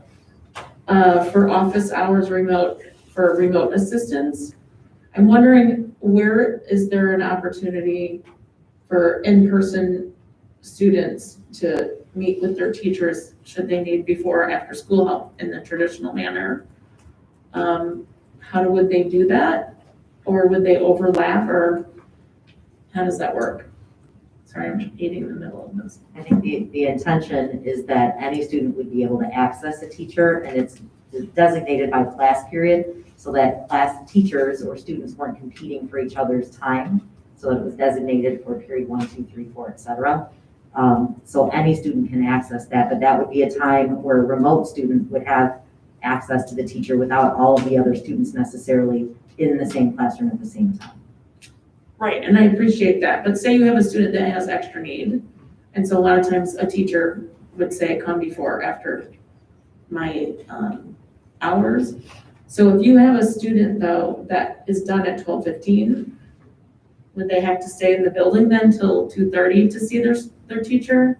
I understand your question now. Okay. All of the teachers would be accessed remotely, and so all students would be able to, they'd be home at that point and would be able to remote in, maybe whether if that's through Zoom or Google Meets, to meet with their teacher during that time. And then there's an additional time on Thursday, as you see, it says open from 1:30 to 2. That would be for any student to reach out to any teacher in addition to the 30 minutes that was designated for the class period. Okay, so are we not saying that anyone is accessible, like in person? Everything has to be remote? They are accessible during the in-person time. During only the in-person, but not like for, and that would have to be something that would be discussed with the teacher then if a student is falling behind.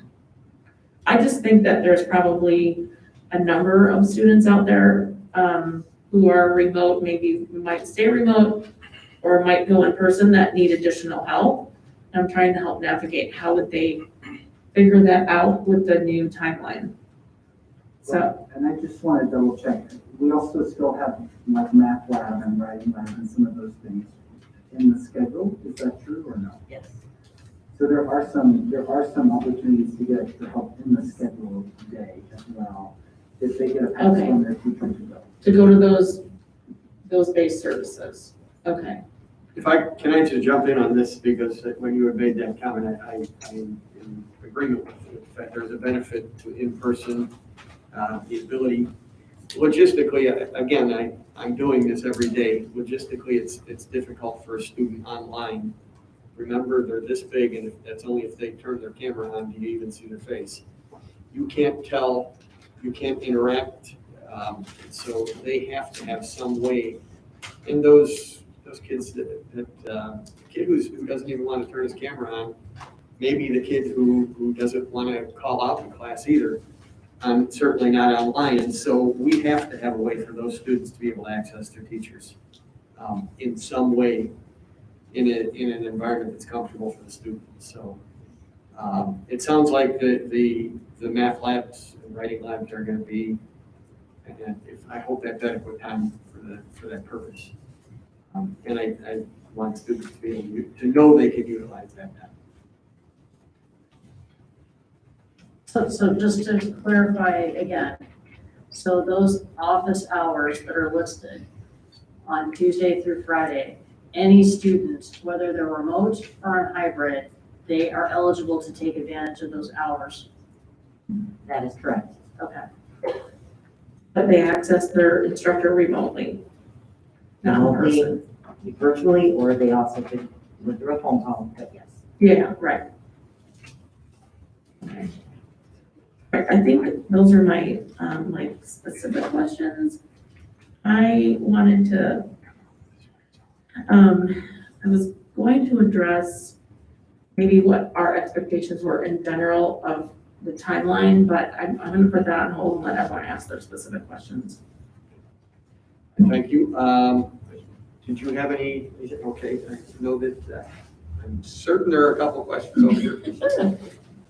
Okay, so I was able during, Mr. McNeely and I were both able to ask some questions during, draft planning for L&T.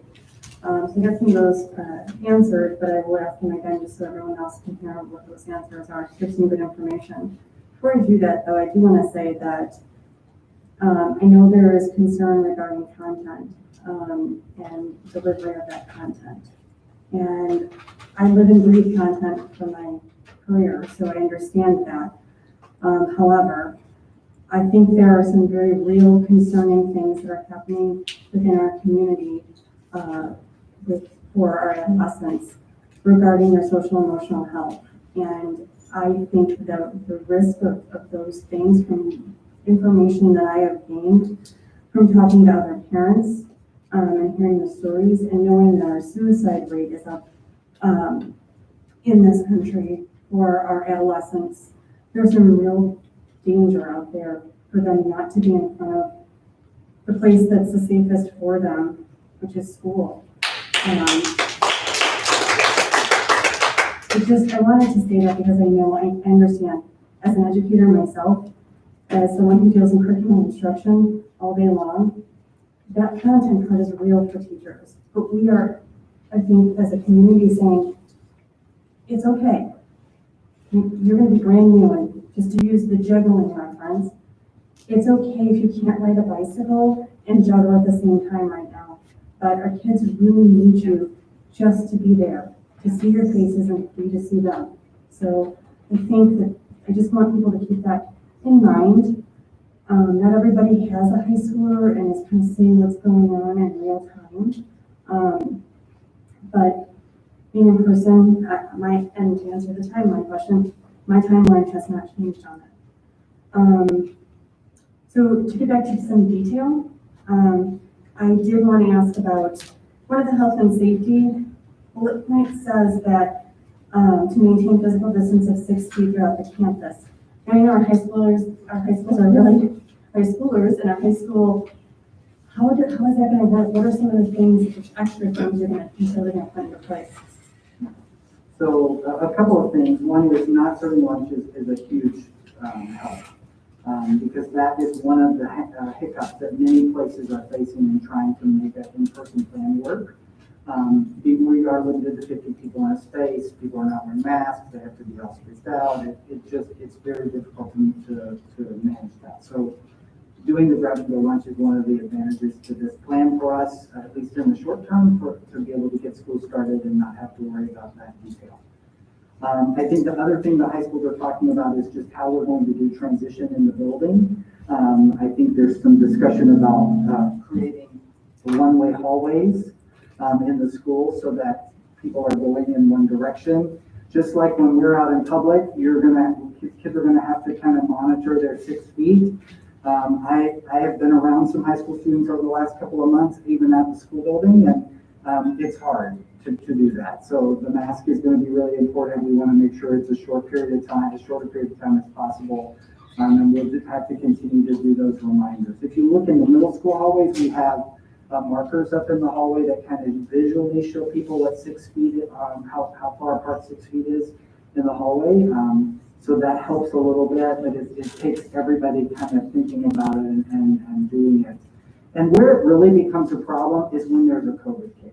And I just want to talk about this for a minute. You know, we've had situations at our elementary and middle school buildings where the first question of the health department is, who is considered to be a close contact? And a close contact is anyone that's been in close contact with that student closer than 6 feet for a cumulative time of 15 minutes over a 48-hour period. So that's why we have our buildings set up the way that we do. So that we don't have students in that situation. I think with like a bus, for example, we sometimes find ourselves in a situation where other students have to be quarantined because they were closer than 6 feet for longer than 15 minutes, like we're on a bus ride, for example. But if every classroom is set up that way, if we have short passing periods, if we're not serving lunch, all of those things help to minimize the possibility of having large groups of students have to be quarantined because of the COVID case. And so that's really important. Can I jump in here too regarding the passing periods? This was a discussion we had with a representative from the Geneva board regarding the Geneva High School. In the IDPH,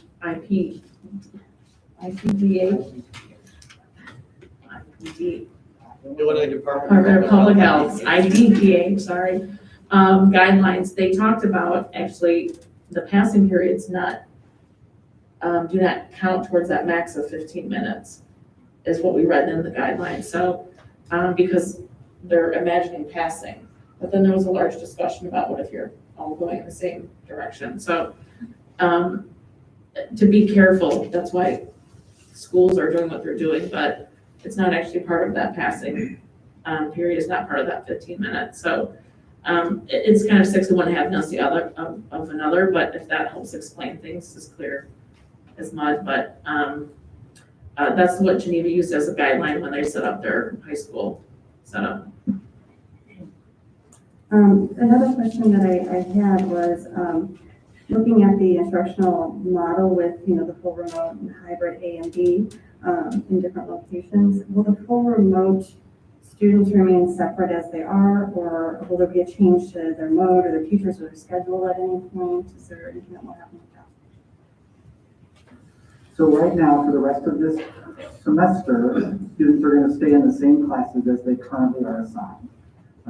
And so that will help with continuity. It also helps if we have to move from remote to in-person, or we don't want to. We're hoping they're not going to, but if for some reason that needs to happen, it does allow for kind of fluid movement. I will say, based on the survey results that we're about to give, We may look at some different structures for the second semester.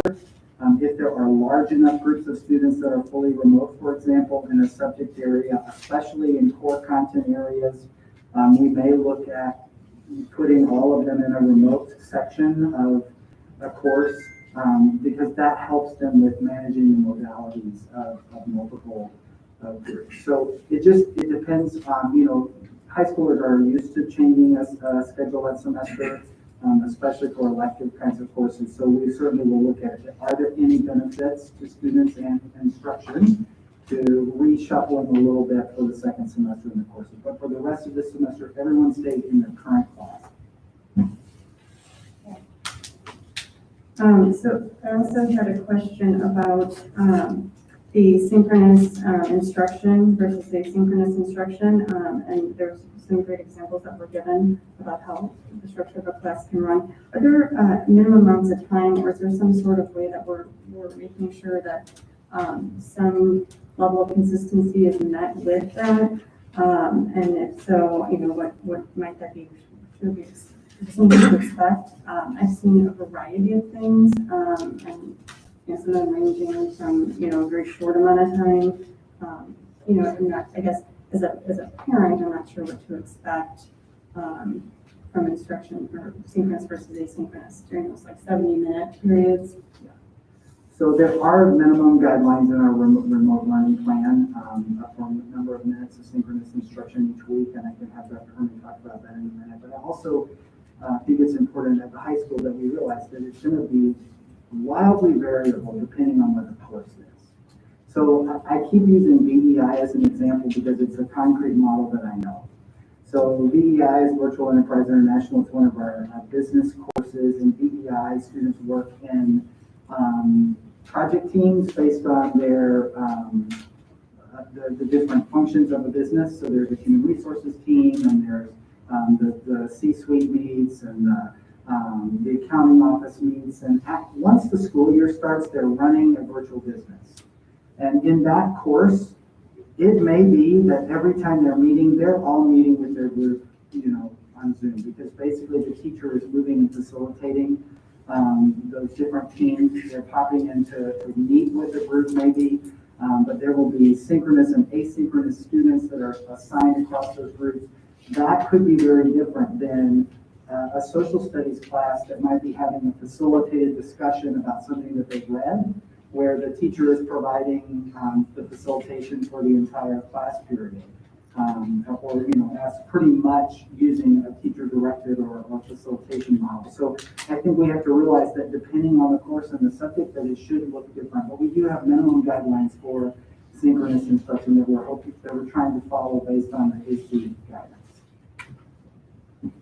And just to share that guidance at each level, so at elementary, it's 300 minutes per day with approximately, and they can work on approximately 50% of that to be synchronous.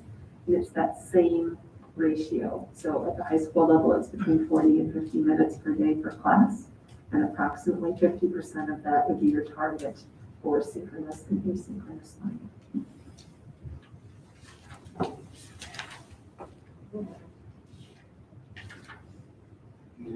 Can I move on to this paper, or you? Just making sure we got everything here. I think Well, why don't you go ahead, and if she can tell us something more, well.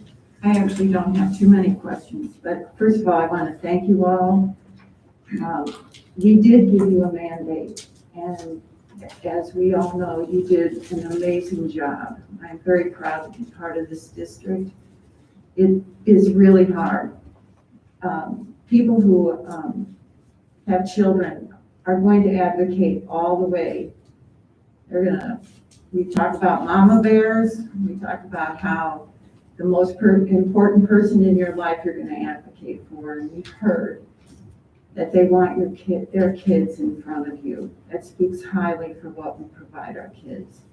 So I want to thank you because I am pretty impressed with what you put together. I know you've been working on this for a while, but we've asked you to do it faster and make it public, and I really appreciate that a lot. I also believe that people have, we've all been to school. We all know what school looks like, but not everybody's been a teacher. And instruction is really difficult. It is complex. Even kindergarten teachers have very complex work to make instruction work. So we're asking a lot of our high school people to teach in a different modality than what they're used to. I have great faith that you're going to do the very best you can. It will not be the best you did when everybody was in front of you, but I know you will make it the best you can at the moment.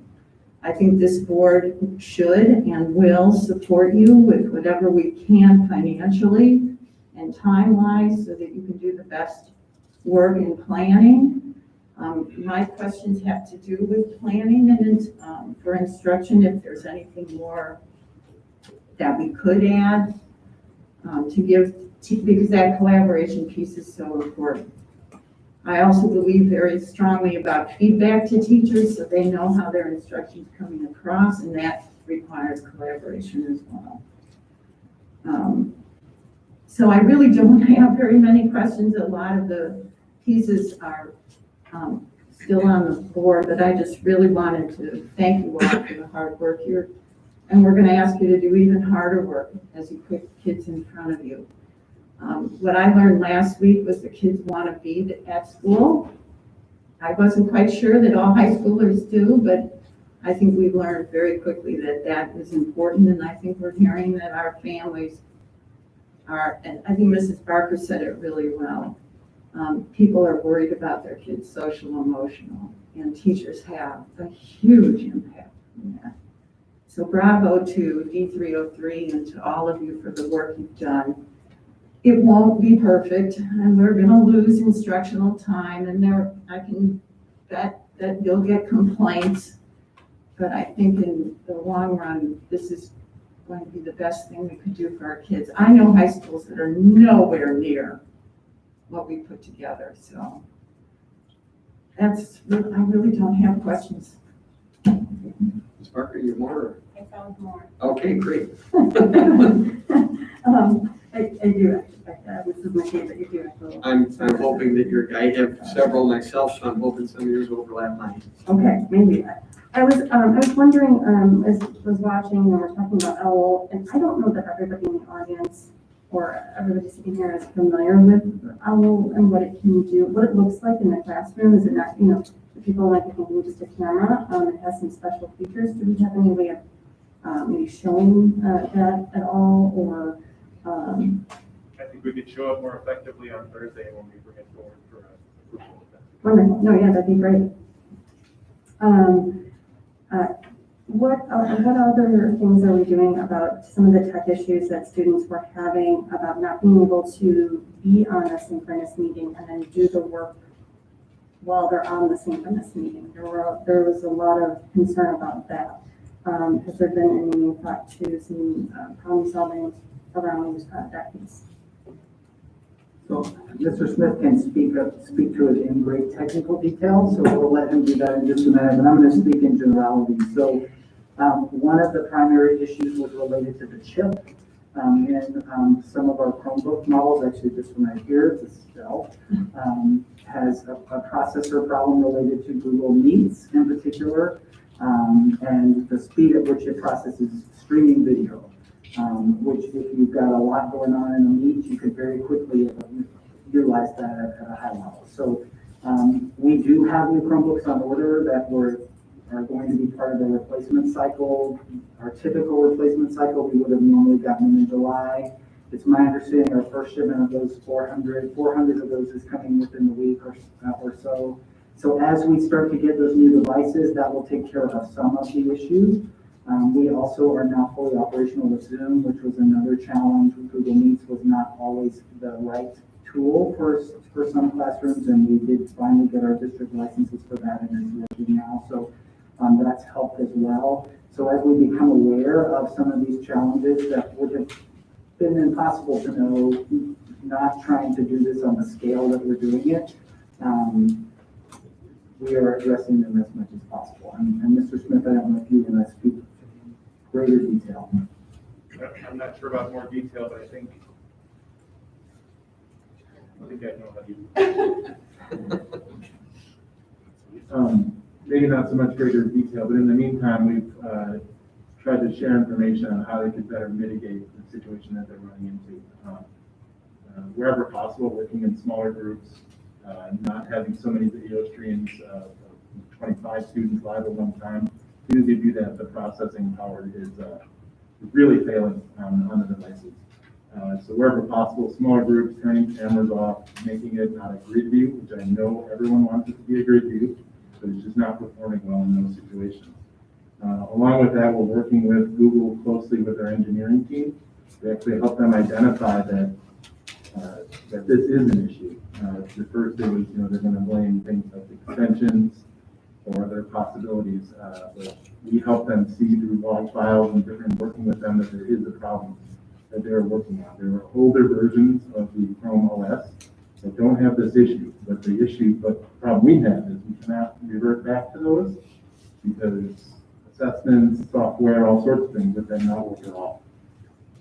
So that part of it is ongoing. We look forward to our shipment of Chromebooks coming in that will immediately alleviate half of that problem. And continue to try looking for other factors that can help. Last one.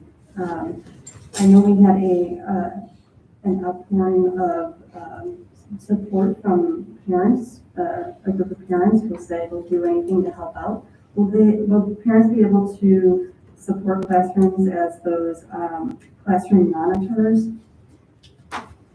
Yes, so we would be happy to employ anyone that is interested in doing that job. Unfortunately, because of our guidance and our current insurance situation, we can't have volunteers in the building during the school day. They have to be employees of the district.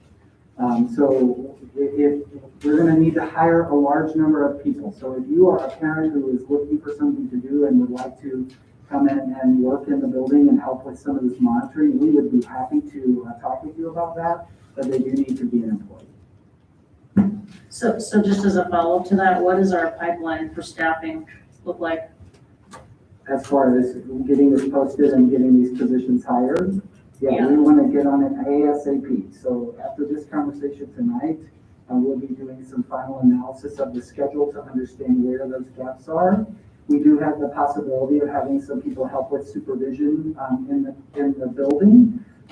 So typically a high school teacher does some supervision as a part of their instructional day. Usually it's a study hall. We won't need all of those people to do study hall, so we may tap some of those folks to, we won't need everyone to do a study hall, so we may look to use some of that for supervision time. And then beyond that, we will know exactly how many people we need to hire, but we would like to start as soon as possible. And are we going to try to use our normal recruitment methods initially and just kind of see how it comes in, or do we have ideas for alternatives? Because it's a very short window. I certainly think we can do some communication out to the community to let them know that that job is available. We use our typical process for hiring, and Mr. Moore wanted to say something. He raised his hand. For those who are interested, you have to have a paraprofessional or a substitute license, and those are, if you have a college degree, it's really easy to get. If you don't, you have to take the test, but otherwise you qualify. Sub or parapro license, and you can order those through the state board system right today. On that note regarding those, is the State Board of Education kind of streamlining or upgrading their process to make those happen more quickly? Because it was some time ago, but when I first got my sub certificate 30 years ago, it was not a fast process, and I have not experienced a lot of upgrades in the state's movement on things, so. Teacher licenses still take weeks, but sub and parapro can be done in 2 or 3 days. Thank you. Did anybody else? Okay. I wanted to follow up related to the orientation for when the high schools would come back. Has any thought been given? We're going to have about 900 freshmen coming in who really have not had the opportunity to be at the school except for their PSAT. So what discussions have we had on how to orientate them?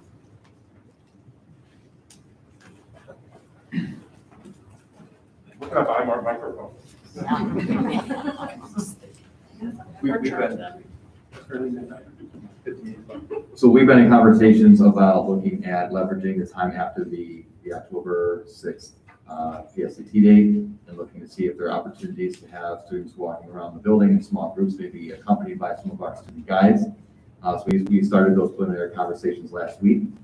We also talked about on some of those days having some of those additional individuals in and around the building to be able to help the students navigate, especially being their first time in the building looking for specific classrooms, to give them that opportunity to sort of learn the lay of the land, figure out where everything is, and then, as always, as with every year, we've always got staff members who are in the hallways, always willing and excited to help students find their way around the building. Thank you. And then I just had a couple more. So the Family First Act, that's only good till December 31st, right, as it stands today? And I guess depending on the circumstance, could teachers, if they chose to, could they take the opportunity to work remote under that? Yes. Okay. Okay, and then the last 10% of teachers are either under the Family First or the workforce accommodation piece. Is that the same ratio for both schools, or how does that compare between North and East? It's a little higher in East than North. Okay.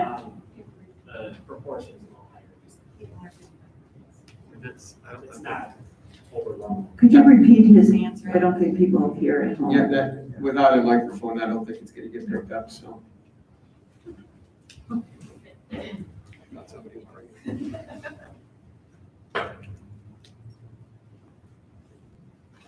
We are definitely buying some more of these. The 10% is a mixture of the two. The proportion at East is a little higher than the proportion at North, but we do have also teachers who teach at both schools. Back to your first question, FFCRA currently expires on December 31st. The other part of your question was, could people on that work from home? That's a possibility. Thank you. Are you done? Sorry, Mr. McHenley, I conflict with questions. All right, I always wait, I hold my questions when I'm Are you sure? running it, I wait till the end, and maybe most of mine have been asked, so. All right, the questionnaire that's going out on the 23rd, we're just emailing out to parents, is that correct? Yes, that's correct. Okay. Same method as last time. Same method, okay. It'll And be then- behind the login. And then this is for Dr. Chapman. The expenses that will be coming to us for approval on Thursday, can we be just adding that to our tally of COVID costs and get an update on that and for maybe next week? Our running tally that we have going? Just a point of clarification mostly, than a question. Yes, we are typically doing these costs in arrears. So what I'm working on for tomorrow for our 28th meeting is to give you costs through September 15th. So these costs have not been incurred. So whatever I give you at the 28th is going to have a cutoff date of the 15th. So these would be added to those costs. Okay. Does that make sense? Yeah, but we will have an update on. But eventually it would be added to our tally. It would be, correct. Okay. Yep. For a running total, thank you. Okay, all right. Now, I have a couple that was actually, one of my questions was actually the source of that funding, but that's kind of been answered a little bit, so I'll move on.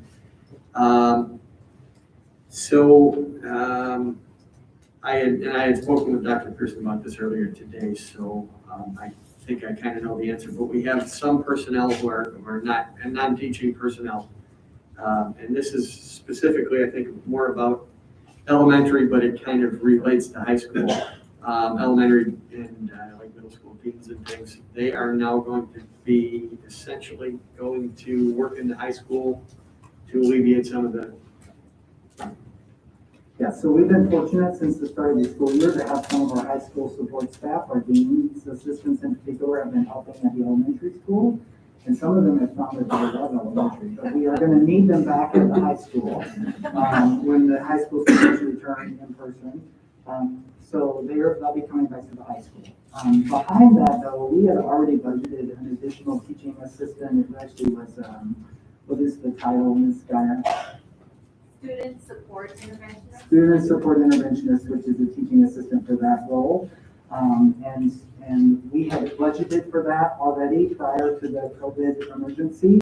And we just held off on hiring those positions until we needed them. So as the high school dean's assistants go back to the high school now, we'll be looking to have that, there's one per elementary school to the elementary school. Okay, and that will kind of help with the, as Mr. Bryan put it, and Mr. Blomquist about, the 3 balls, trying to juggle the 3 balls.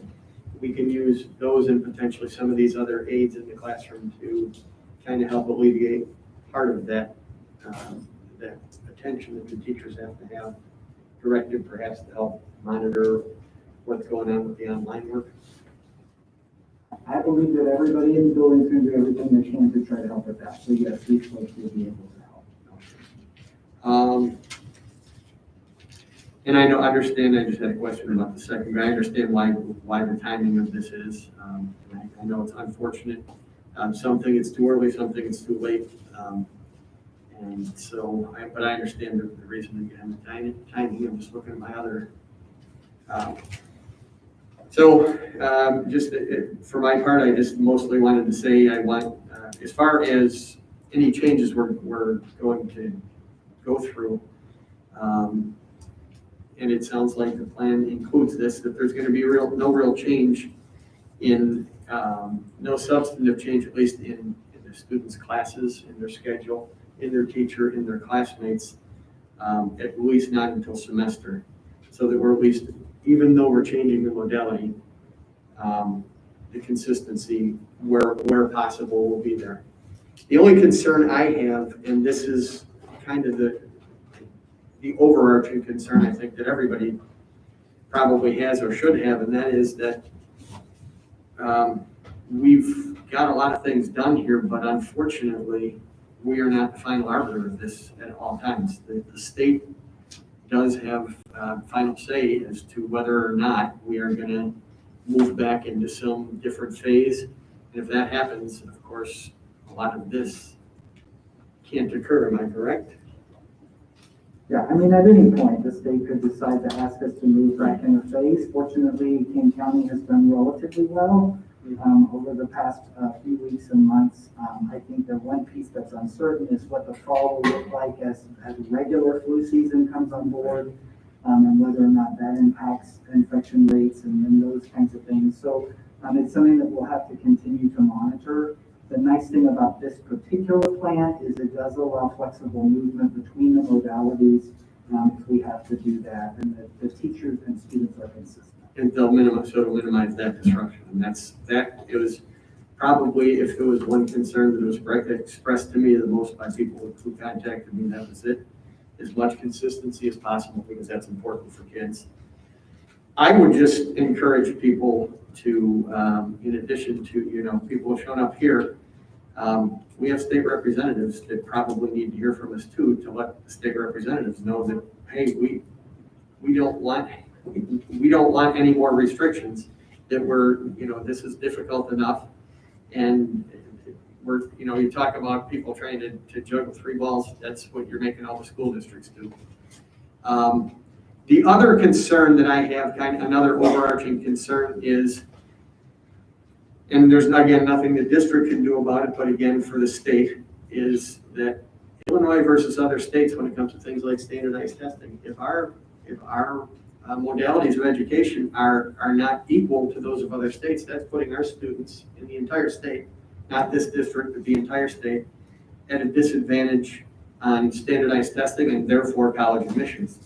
So again, I encourage people to contact their state representatives as well to make sure that we're not putting the entire state behind.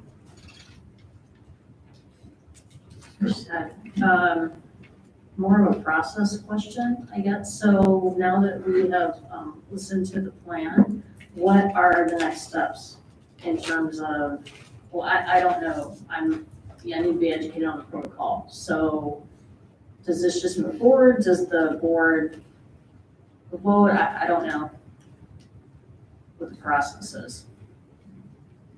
Dr. Gerson, if you, I'm not sure if we're, So, I mean, as you well know, time is of the essence. We want to make sure we get this communicated as soon as possible. If you go to the next step slide, we can't. It's not moving. Okay. So we would like to communicate to families this plan tomorrow.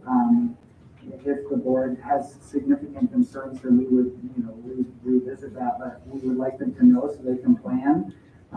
We also would like to get the survey out on Wednesday. We do need your approval for the expenses. We would like for you to approve that, and on Thursday at the board meeting, you can approve the expenses. Because you already have a special call meeting that evening, so we'd like to put that on the agenda for approval. And then we would like to go ahead with the professional learning planning unless someone has significant concerns. We would like to put that in motion starting tomorrow. I'd just like to get kind of a pulse of the entire board because, and I'm going to guess I'm going to be in the minority here, but I sense some hesitation on the date. Me specifically, I think this feels like it's not ready to go yet. We're not going to have the technology. The teachers are still, they need a plan for this. We only have one planning day. I know people want to get kids back in the building as quickly as possible. I think there's ways to do that right now with the special populations to work with those kids that really need to get in the building and make those connections with the teachers. But to bring everyone in on October 19th, again, I don't think this plan, I feel like we're setting ourselves up for failure if we don't have the technology in place and the teachers aren't ready to teach what's expected of them. So I would like to get the pulse of the board to see if everyone's okay with this October 19th date. I do have concerns about the date. I have concerns about the date in terms of the technology availability, and I'm also concerned about the staffing. That's a large, there wasn't a number that was put up on the page that I recall, but it's a large number to be able to recruit, hire, onboard in about a 3-week period. And then I'm also concerned if we do bring them back on October 19th, to my earlier question, it doesn't sound, and so you have to correct me if I didn't understand correctly, but it doesn't sound like we have a concrete strategy for what we're gonna do from October 19th to November 15th when we get the technology or what that looks like. So that's my thought, my concerns. I will go next. I absolutely feel that this is overdue, so I would respectfully disagree with my colleagues. I feel like originally we were very clear from the beginning that we wanted the high schoolers in as quickly and safely as possible. And at this point, I think that we have heard from high schoolers, the students themselves, and we've listened to all stakeholders, and our teachers have valid concerns. And we hear you. But I think we've also spoken and said that we're in this together. The parents are committing to do their part, and we're asking them to commit to do their part. The students have said they will come back safely and follow the rules. The board has said you have our support financially and structurally. We support the administration, we support the teachers. It sounds like we're coming back with a little bit less of the technology than we would like, but it's going to take time for our students to come back and adjust to this environment as it is without the OWL and the environment that is the most ideal. I think the transition itself will be difficult for students, and the few days that they'll be there without the technology is not a concern of mine in particular. I think these kids need to be in front of their instructors for their academic needs. They need to be in front of their instructors for their social emotional needs.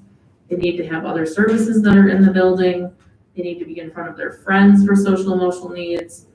They need to be out of their rooms for social emotional needs. They need to be in front of other people learning and being innovative, which is one of our main goals on this board, is to learn through innovation, and they're not getting that right now. There's just so many reasons that I feel like we have to get them started sooner than later. And to Mrs. Barker and Mrs. McKay's point, you've done a great job with this presentation. And it's very difficult to want it perfect and know that it's not going to be. It is not, it is definitely gonna be a work in progress. And it's okay to say to the students, hey, this is not perfect and we're gonna do it together. And I think that's the approach we take. As we've said, we've not done things perfect and we have to work as we go. And I think as we do it as a team and a collaborative effort as a community, I think it can be done. So that's my impression.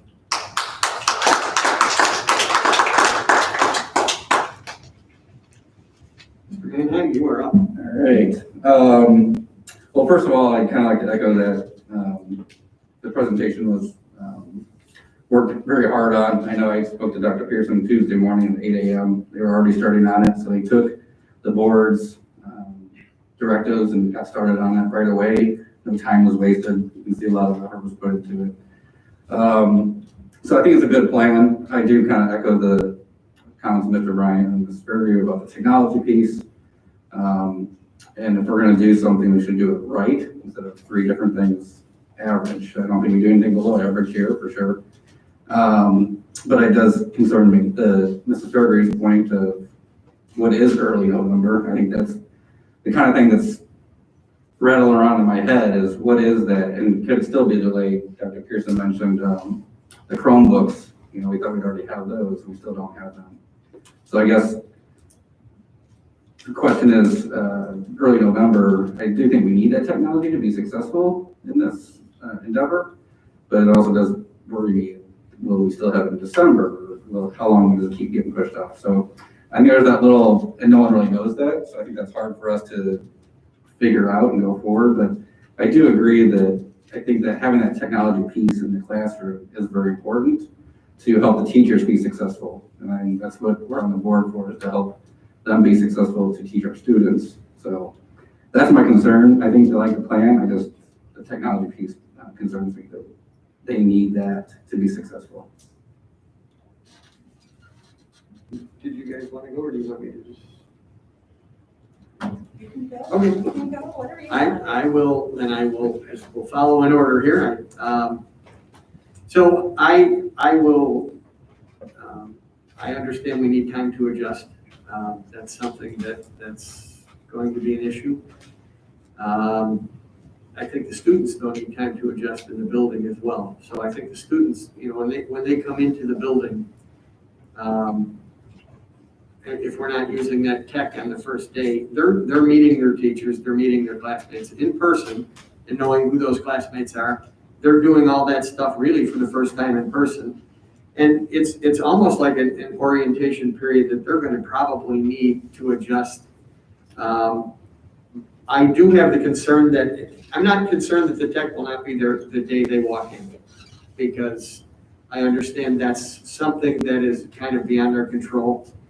I don't want, I like the fact that we're at a quarter, that we're doing this at a quarter, so that we're not kind of straddling in the middle of a quarter and all of a sudden, a lot of the logistics within a classroom change when you change modalities, and that's a much easier thing to do.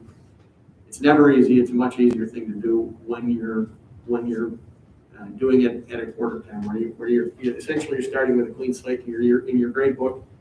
So the timing's not perfect, but I think for my part, I'd like to see us get back to as close to normal as soon as possible, and regardless of the imperfections. I know there are going to be imperfections. Usually, I mean, if I've had any criticism of the administration since I've been on the board, sometimes I've worried about things being done too fast. These are unusual times, and so for for this. I think that as much due diligence as is possible was put into this. And I don't know that we would come up with anything better by waiting. Again, my main concern is that those students who are used to a modality right now, that modality not be disrupted. That the remote learners get to continue uninterrupted. Those who wish to return to school, they're not going to be disrupted. Because we're all kind of, as you say, we're all in this together. So I want as little disruption, as much consistency as possible, but I think if we wait, it's going to cause, the longer we wait, the more disruption. The only question, if I can ask, is, Mr. Smith, is, are we pretty confident that that technology piece is going to arrive? And I'm certainly not trying to put you on the spot, but are we fairly confident that those things will be available and arrive when we need them? I can only go by what we were told. Okay. So, for my part, it's imperfect, but I'd like to move forward. I'd like to make a decision rather than digging our heels in and not doing anything. I have a lot of thoughts running through my head, but I'm going to try to keep them concise. I think, number one, the reality is in October, kids will only be in school 4 days. That's it. So keeping that in mind, each student only has 4 days of experience to get used to being back into school, to find their classrooms, to fix anything that needs to be fixed, and meet their classmates, just like Mr. McNally said. Really just get oriented to being there and being back and seeing people. So I think that is one piece of it. As I said, I'm not as concerned about your not being. Am I talking too quietly? Yeah, starting to fade. We're at 2 hours. So I think I'm not as concerned about the technology piece, the owls being there, as much as, I know they'll come, but as much as just getting back in and getting used to things, I think is important too. The other piece is that I don't want to say that, I think it's very important that our students who have IEPs are getting the services they need, and we know why we say that we want to make sure that they are in the building as far as that part of that 25% small groups. I can't say that it's not just as important that the student who might be at a different end of their academic career, it's not as important for them to be in school too, because every day can make a big difference in what's going on with that student. So I hope that that's somewhat clear. So I think it's important to begin at this natural breaking off point in the second quarter. And I think that is a good time to start. But I also want to say that the community, to everyone in the community, I think I want you to remember that the teachers are taking a very bold leap into something that they haven't done before. We need to be cheerleaders, and we need to be kind, and we need to offer our support and assistance in any way we can. Because this is going to be a challenge, but I have all the faith that they'll be able to do it. And I think that they'll be able to do it well. Teachers are interesting creatures. They're extremely creative, and they're very flexible, but they're also perfectionists. And so it makes an interesting combination. So be kind to them, please. Ditto. Make sure your kids follow the rules so we don't have to close. Start now so we don't have to worry about it later. I think Mrs. Barker said it really well. We're headed into, it will take time for the kids, the orientation. I am in agreement of getting going as quickly as we can. The technology will come. The teachers are going to do their very best. I would love to add more days for planning, but I have no idea if we have the chance of doing that, but I think when the technology does come in, and I think teachers are gonna need as much PLC time as they can, and I would love to see how we could manage that. But I am in agreement that I'd like to get the kids into school, and I'm hoping the community will applaud the teachers and the administration for making this work and support the teachers when the technology doesn't go the way they want, but that we all know now what it's like to be completely remote, and it's time to get the kids back to school. So thank you again for all the hard work getting this together. Okay, I'm just gonna echo the same sentiment just as I kind of intended to do it. Everyone has been working extremely hard. I know how hard the teachers and the administration, support staff, students, everyone in this district has been working very hard and doing things outside their norm. And so I want to see this work. I want to see us do this. I want to see us do this at the right time, and I want it to succeed. And that requires a little bit of well, more than a little bit, it requires the support of everyone involved, from parents to students to the board, for those other people to be able to do their job. And they've been working tirelessly, believe me. I am going to, I'd like to move on to our next item, but before I do that, I think we should probably take a 5-minute recess because we have been sitting here. Our next item up will be the 2021 enrollment future projections. So, but I think it's probably prudent to take a break at the moment.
Start without me, I'm sitting back. Okay. All right, Ms. Weigel is present. She's just sitting a bit farther away right now.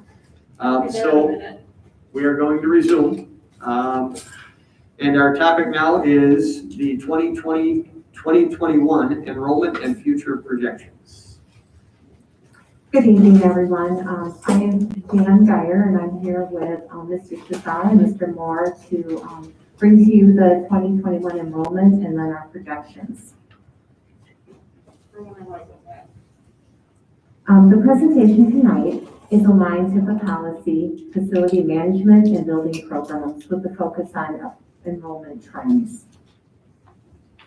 It is also aligned to the strategic commitment of innovative learning, as well as the school board commitments of providing learning opportunities responsive to the whole child while allocating community resources responsibly. Tonight, our two topics will be class size as well as enrollment reports. As a reminder, in spring and early summer in the previous year, we begin the process of determining staff for the next school year. We continue to monitor class size throughout the spring and into the summer, and we make adjustments to staff as needed. A determination is made close to the start of the school year to either utilize the cap and send or to add an additional section. That process looked very different this school year, this summer. At the elementary level, our principals, in collaboration with Mr. Baird and his staff, set up our classrooms to determine the number of desks and students that each room could hold, following the social distance guidelines provided by the Illinois State Board of Education and the Illinois Department of Health. Then, in late July, after parents returned their choice for in-person or remote choices for their students, we adjusted our enrollment and created a remote classrooms following our class size procedures and guidelines. This year, we have continued to adjust both our in-person and our remote class sizes based on parents making different choices for their students. I also want to remind you that during the 18-19 school year, the board determined that class size would be reduced for K-5 classrooms from a cap and send of 29 to 27. And then last May, you as a board determined that we approved the class size for K and 1 to be lowered to 25 before the cap and send. We also just want to remind you, per our SEA contract, we have recommended guidelines for class size there too. And in our early childhood blended classrooms, we look at 14 to 15 students per class. Elementary is 24 to 27, as well as high school and middle school. But in high school and middle school, it's per class with an educator load of 125 students in the 5 classes. So as of September 14th, and I can guarantee you after today, these numbers have already changed from people moving back and forth. The elementary enrollment for both in-person and remote learning is listed in the chart. Please know, as I just said, this continues to change weekly, but almost daily, as parents make decisions to change what they have determined was their preference for their child. But currently, we have about 3,362 students in person, K-5, and then we have 1,174 that are working remotely. In your board packet are all schools, but I wanted to show you a sample of our in-person as well as our remote. So on this chart is an example of the elementary enrollment report for in-person learning. This is a snapshot that was taken on 9/14. The class size follows the guidelines, as I mentioned earlier, for social distancing. It includes the number of sections at each grade level and the number of students in each class.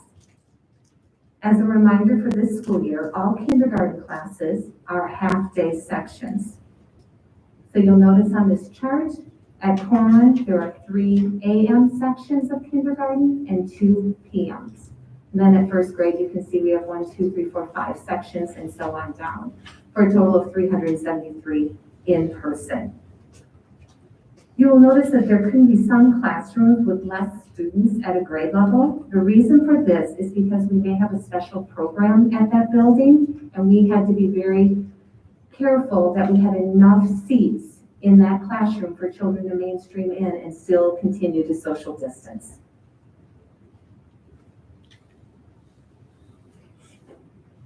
Our remote classes follow our class size guidelines. Our remote classrooms consist of students from different schools. We worked hard to at least keep a group of students from the same school in one class. This changed as we continued to add students where we needed to add them, where we had space in the classrooms. As students move to remote learning from in-person, we continue to look for ways to support our remote teachers. We have hired some additional teachers, and that's true at second grade just recently. And we are currently bringing in enrollment assistants to support some of our larger class sizes. We will continue to monitor and look for ways to add additional staff when needed.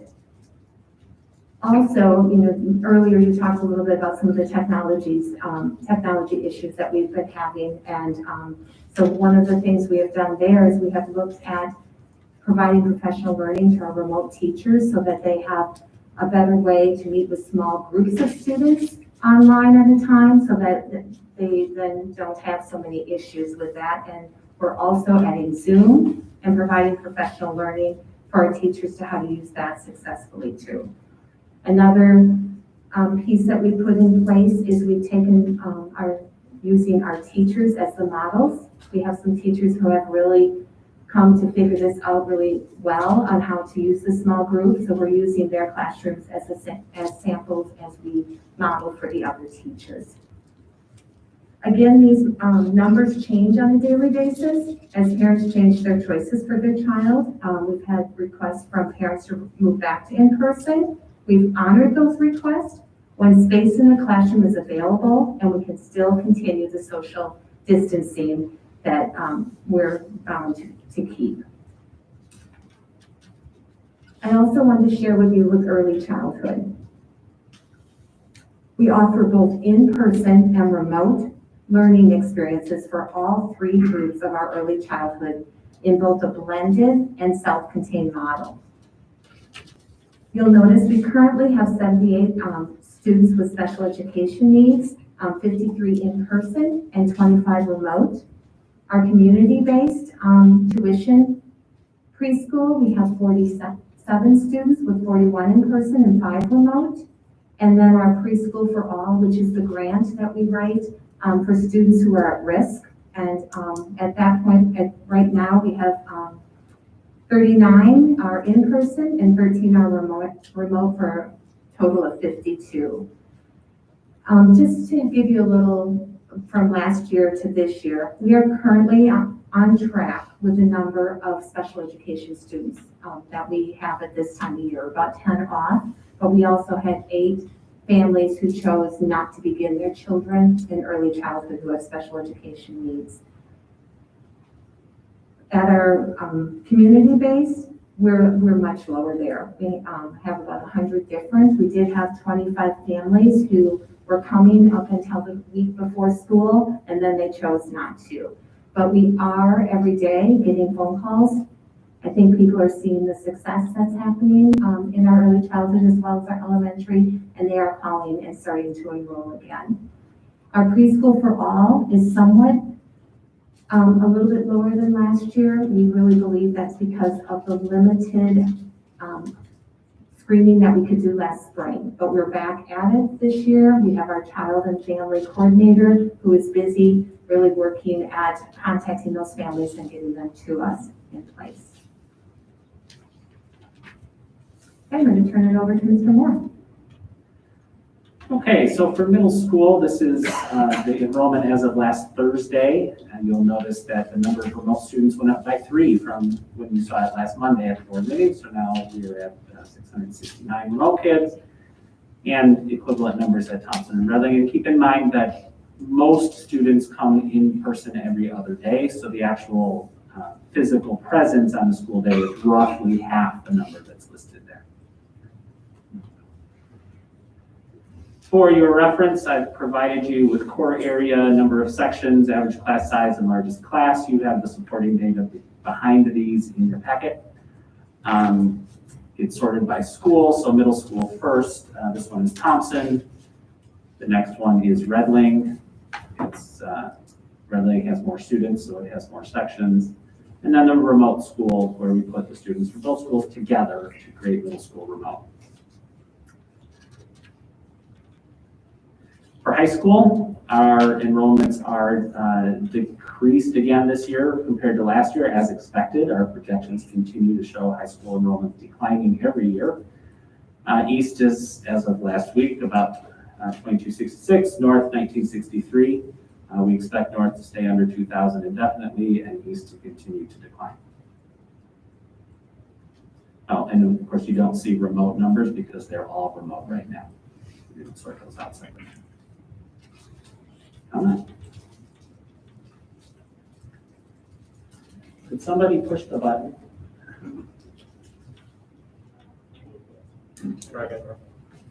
There we go.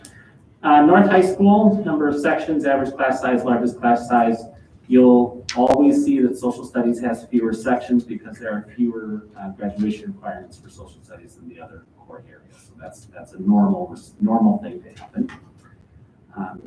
St. Charles East, similarly, social studies being the smallest number of classes. And then Mr. Cesar for enrollment projections. You've seen this chart before. In October of last year, it's now updated by a year. Thanks.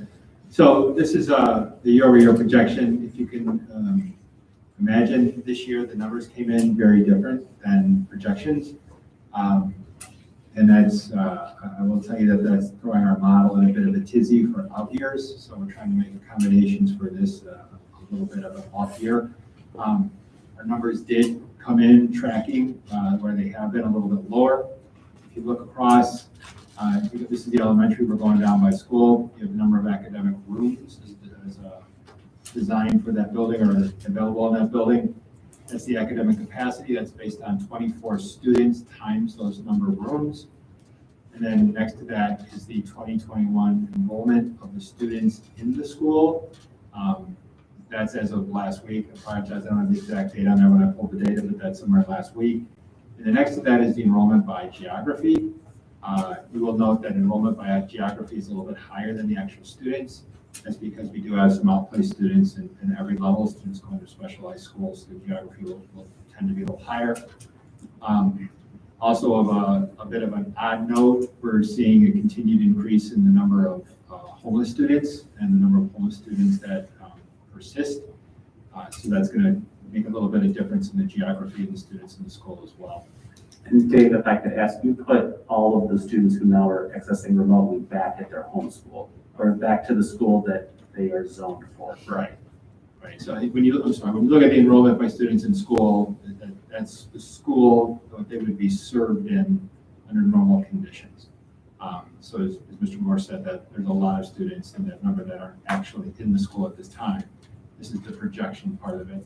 And geography is based on where they live. So that puts everybody back based on where they live and the school they go to. So we have students in special programs that attend a different building. We have students on waivers and other things, and that really accounts for what you see as differences between, and some buildings go up and some buildings go down. When we look out, the next one is the 21-22, and this is a projection. It's based on rolling up, based on the survival rate of the students in that the current year, up of what that looked like if we held everything in place. And the geography is based on same thing where we roll students up. There's a cohort survival that plays into that number, the cohort survival number for this year is the lowest number we've seen across the data in over a decade. If you remember last year, we had one of the higher numbers we've seen in a decade, especially in elementary, and we anticipated elementary to start trending up a little bit.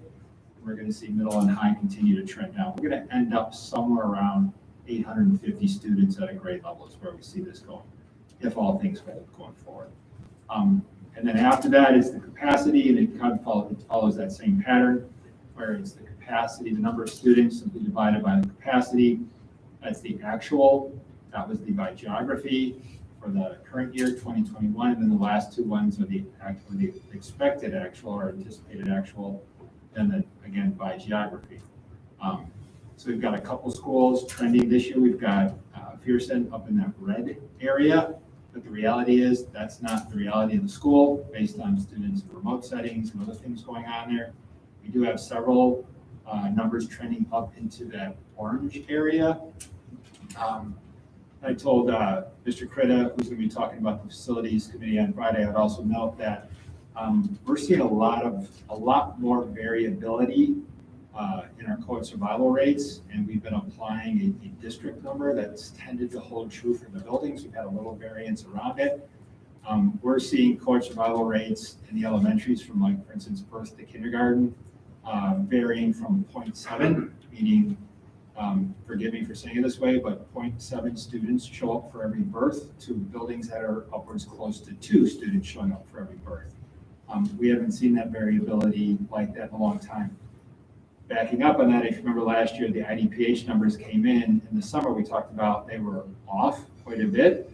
That caused us to go back to the IDPH, and when we presented this in October, we had rerun the year's number.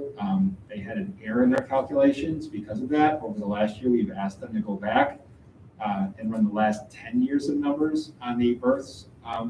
And so the numbers came back very close, but the data does clean itself up over time as people can people handwrite a lot of things in. It goes to the IDPH and they interpret it, and it doesn't always work. As things happen, they tend to clean those up. People come back and need those records, and they get fixed, if you will. So we did see a little variation, which caused some change in this as well. So we're going to go back and completely rerun our models and look at those cohorts. And we've been using what's called the SNAP model. There's 4 models. We've been using the SNAP, which has been holding as the most consistent. This one is actually based on the mid, which is a little different than we've done in the past. And the mid model is mitigating some of the variation from this year and last year. It's helping us hold more in the middle. We do plan to look at, with the facilities committee, more specific at cohort survivals within the buildings. But even within the buildings, we see variation where one year, for instance, the birth decay numbers might be 1.1, and the next year they're 1.9. And that's some of the variation that happens. But when we play that out for 4 to 5 years, if we have a number that says 1.9 birth to kindergarten, and we hold that number, but that doesn't hold, we're exaggerating that group of kids going through the system. And in fact, we can exaggerate entire classes of kids in a building. So we're working with that group to kind of figure out what makes the most sense and how we kind of play through this. So that's where we're at with the projections. It just hit us a little weird where where we had a year starting to trend up a little bit, then we had this year that goes down. And that's kind of wreaking a little bit of havoc with where we go in the out years, more than 1 year out, and that's what they're looking at. They're looking at 3 and 4 years. So projections for the middle school, again, it's the same model, the enrollment of students in school, the enrollment by geography. We don't have the capacity numbers. It's not how we've done it. And you will note that the geography to the actual enrollment varies. It tends to do with more of the programs in the building and waivers that have gone on for students to change over buildings. But we're holding pretty close to our projections where they've been. We see the middle schools trending kind of into that place. The middle school's up top right there. Into that, we anticipate them coming into somewhere around 2,600 in the out years. In the high schools, you can see them trending across. You're seeing the smaller groups go through the high school. We have about 1 more year of declining enrollment trending through the middle school. Then I think it's going to stable off around 2,600 going forward. So there's that one. Can you go to the next one, please? This is that birth to kindergarten ratio. This is an important ratio for us, especially when we look at out years, because this sets that kindergarten class. And as I mentioned, if we set a ratio, let's say we set it at 1.25, where it's pretty traditionally been holding, varying around that, and all of a sudden we have a building come in at 0.7, that's a very big difference in who shows up. While at the district level, it's held, we might have that 0.7 tends to find itself with a building that might be 2.0, so twice as many are showing up than bursts, and that's causing some variation we're trying to work through right now. But you can see we had a peak year where we had quite a few more students show up than bursts, but we are trending, that is the corrected data from IDPH, we are seeing our ratios drop overall between birth and who's showing up walking into the school. And that is your overview of projections.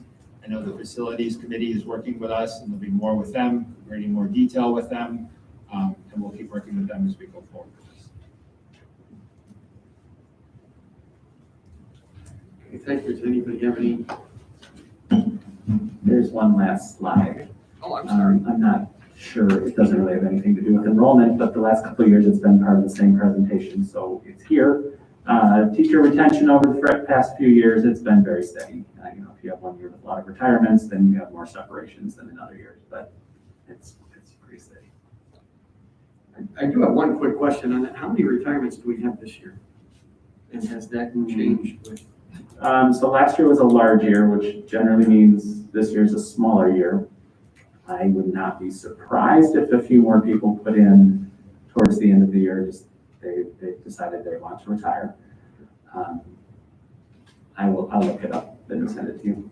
That was a matter of curiosity more than anything. Mr. Blomquist says 12. He usually knows. There we go.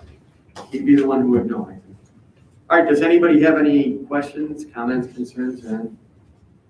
I'm just curious, what you're hearing from teachers about class size in elementary in particular. I know it's just anecdotal, but I'm curious if you've heard anything.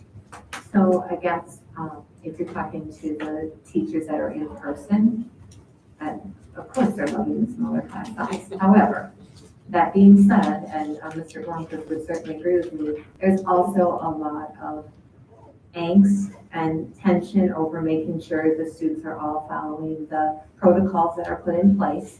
There is, they're problem solving through it, but they're looking at how do I have small group work? How do I have kids talking to each other when they're 6 feet apart yet? So they're still working on some of those pieces, but of course they're going to say that it is much. If you talk about the remote teachers, they're going to go the opposite and say that, there are too many students, even though it's our normal, what we have, throughout the years. And that's why we're really working on the professional learning right now to help them get into smaller groups and to be working with smaller groups at a time so that they have that able to, meet their needs a little bit more. And that's why with our enrollment assistance, we have Jen Phillips and a group from our special education is going to train them on some of the different skill-based interventions so that they can also take some smaller groups or one-on-one and really support some of those students.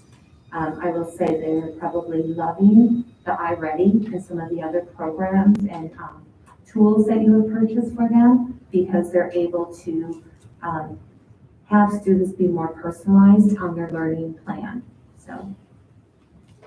I know my experience this year working in other districts is that small groups with masks is pretty difficult.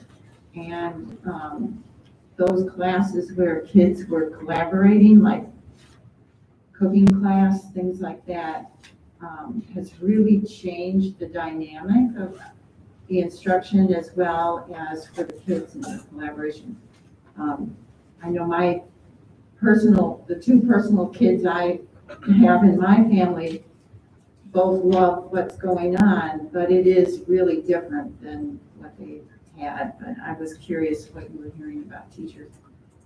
I can also tell you from the students that I've talked to as I go out into the building, one of their favorite pieces of the day has been lunch.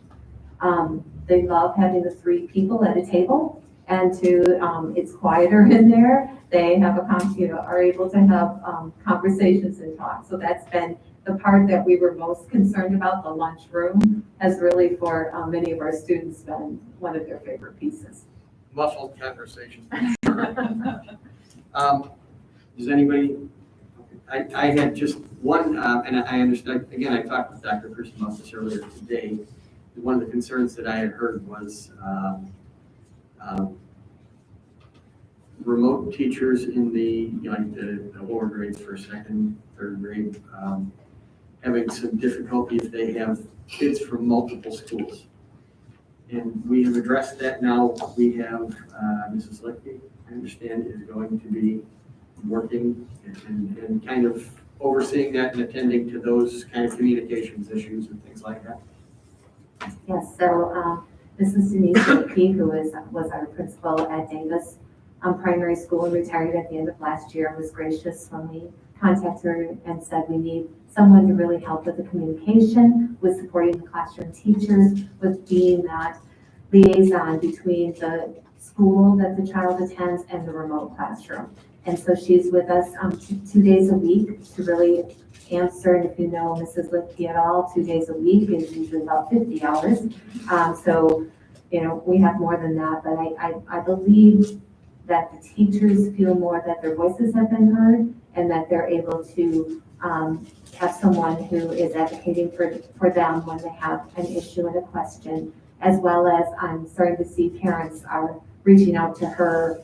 We're always sending them back to the building principal first because it's been really important to us as well as our parents that they keep connected to their home school because our hope is we're all back there as soon as we can be. So that we want to keep that connection, but we also want someone that can run and go between so that the teachers do not have to do that first of all, and our parents should not have to do that. That sounds like it's in one teacher I spoke to last night. I got a 10 o'clock phone call, and that was. It sounds like that has been helpful, and I think the one concern we have with Ms. Lickey is just that we have a limit of 120 days. Is that correct? And so we don't want to burn them all out should this progress out into the year. So. All right. Does anybody else have any questions? I went to DPTO, and just for the record, the PTOs are working really hard to find ways to connect with the remote families, kids. So I know that even at the building level, everyone's trying to make that community still strong. Anyone else? Okay, well, I think then at 8:13, we can, before we do that, our next meeting for L&T will be October 19th, am I correct? And unfortunately, I hate to say that I've been having some tech difficulty. It's my fault, it's nothing, the machine works fine, it's operator error.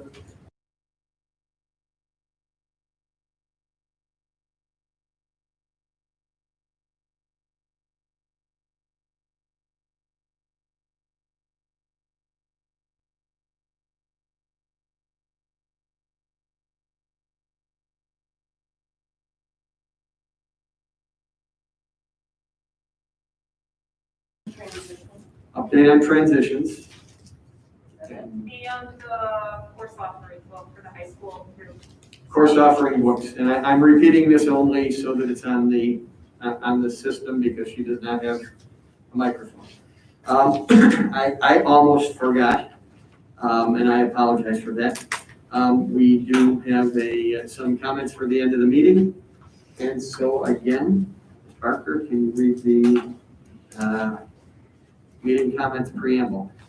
And if I can preface that by saying, I do want to clarify, there has been a practice, and this has been a practice since before I was on the board, and I learned this coming to meetings myself, that As a policy, we cannot answer questions directly, but we do have contact information, and someone generally tries to reach out to someone. So if there are questions, please understand that we will probably not be able to answer them now, but we do have your contact information, and I'm sure someone from the district will reach out to you. So that being said, Ms. Parker, if you can read The school code provides for a public comment period at each board meeting, subject to reasonable constraints. The practice of this board is to limit public comment to 3 minutes per speaker to a total of 15 minutes at the end of the meeting. Speakers addressing the board are expected to maintain a reasonable level of civility. Also, personnel matters are sensitive and confidential. Comments regarding individuals should be respectful. Insults and defamatory remarks have no place in this setting. The board will terminate public comment if speakers cannot adhere to these guidelines. Please identify yourself at the beginning of your remarks. Okay, and we have 3 speakers. First up is Kevin Sullivan, and virtual versus in-person is the topic. Thank you. My name is Kevin Sullivan. I have 2 students at North High School. I would like to say thank you.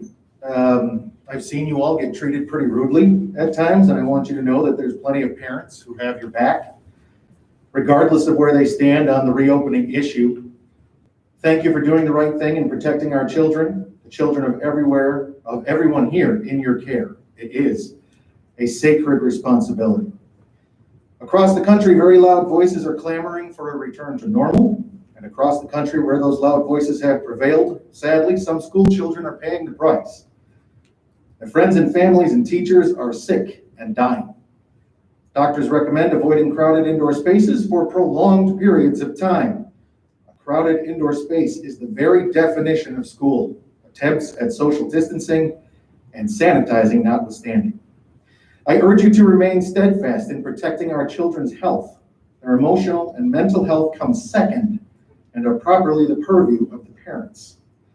The plan I see here tonight is to spend a ton of money and make our teachers' lives far more difficult, when all it will take is one outbreak, here or somewhere else in the state, to shut it all down again and make this a complete waste of precious resources.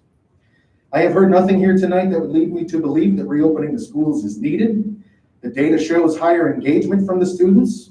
Check your attendance records. The data shows greater learning acuity. Check your grade books.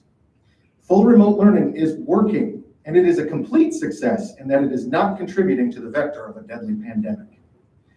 The teachers here who spoke tonight, as well as the teachers who are friends of ours, have made it crystal clear that there are significant challenges that will inevitably lead to the quality of education dropping.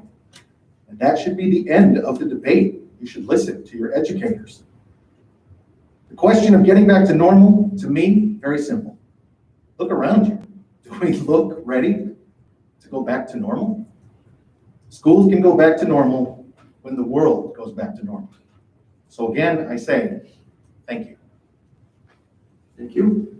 And next up would be Pam Ashley, and again regarding in-person learning.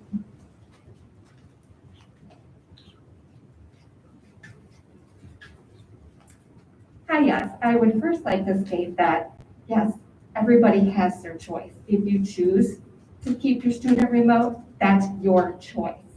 My choice is for my student to be in person. I have looked at her grades, and they are suffering due to all of her previous years, due to this online learning, which is not working. And I will also say that my sister is a teacher. She called me before I came in here tonight, and she told me that she had the best day ever because she got to be with her students today in person for the first time this year. She was ecstatic about that. So there are plenty of teachers that do want to be in class with their students. I also want to say that from what I've watched tonight, that this technology should have been already ordered. If we had had a plan back in the summer, when the plan should have already been made, we would have this technology. That would not be an issue right now. But unfortunately, the job was not done. A plan was not made. Our students were left behind. They were failed. Also, I did go on Dr. Pearson's About Me page. And one thing that I read that was very interesting to me was that you wrote, "It is our goal to ensure that when they walk across the stage at graduation, we have opened the door of opportunity for each one of them, and they are fully prepared for whatever path they choose to take, be it a secondary education or a career." I can tell you, there are so many seniors that are not going to be prepared if you keep the e-learning. That does not prepare them. They need that in-person instruction. They need to be face-to-face with their teachers. They need to be face-to-face meeting with their counselors. They need this. Also, you wrote, "It is an honor and a privilege to serve the students, families, and community members within District 303. And I thank you for your trust you have placed in us." Right now, that trust is lost with so many of us. We feel like our children have been abandoned and left for failure. So I guess my question is can you honor this plan that you presented to get our students back to in-person learning? Will they be back in the building by October 19th? They're counting on you for their future. This is not just for their academics, but for their mental and social well-being. I don't know if you have children, but when I see my child upset and frustrated because of all the e-learning, it breaks my heart. So all of you have the responsibility to do what's right for our kids. Please get them back in the building and please honor this plan. Thank you. Thank you. And next up is Mike Campbell. And it is about masks. Yeah, I have a question. And I heard what you said earlier about not being able to answer questions. It's kind of unfortunate because the questions I have, I think, are questions that a lot of parents are going to want the answers to. So if you just reply back to me, it's probably not going to be adequate. You'll have to find some way to answer the questions, I think, more publicly so that others will also know. And my first question has to do with the kids' sports. I didn't hear anything said about sports. And I guess there's three options as I understand it. Correct me if I'm wrong. You can either force masks and social distancing rules upon the athletes while they play their sport. Or you could exempt the athletes from masks and social distancing rules while they play their sport. Or you could just cancel all the sports. So my first question is, which of those three will you be doing? My next question has to do with students with certain medical conditions and a doctor's note. And if the student has a doctor's note that specifies that they have a medical condition that means that they should not wear a mask all day, if students with those medical conditions will be given the same options for in-person learning as the other students are, or will students with those certain medical conditions be deprived of that option? And my third question has to do with the costs that you put on the slide earlier, many hundreds of thousands of dollars. And I'm wondering what the plan is for how those costs are going to be met, and if you're going to be either raising our fees or raising our taxes. Those are my three questions. Thanks. Thank you. That concludes the citizen comments. So I think now at 8:24, we can adjourn this meeting. Thank you very much.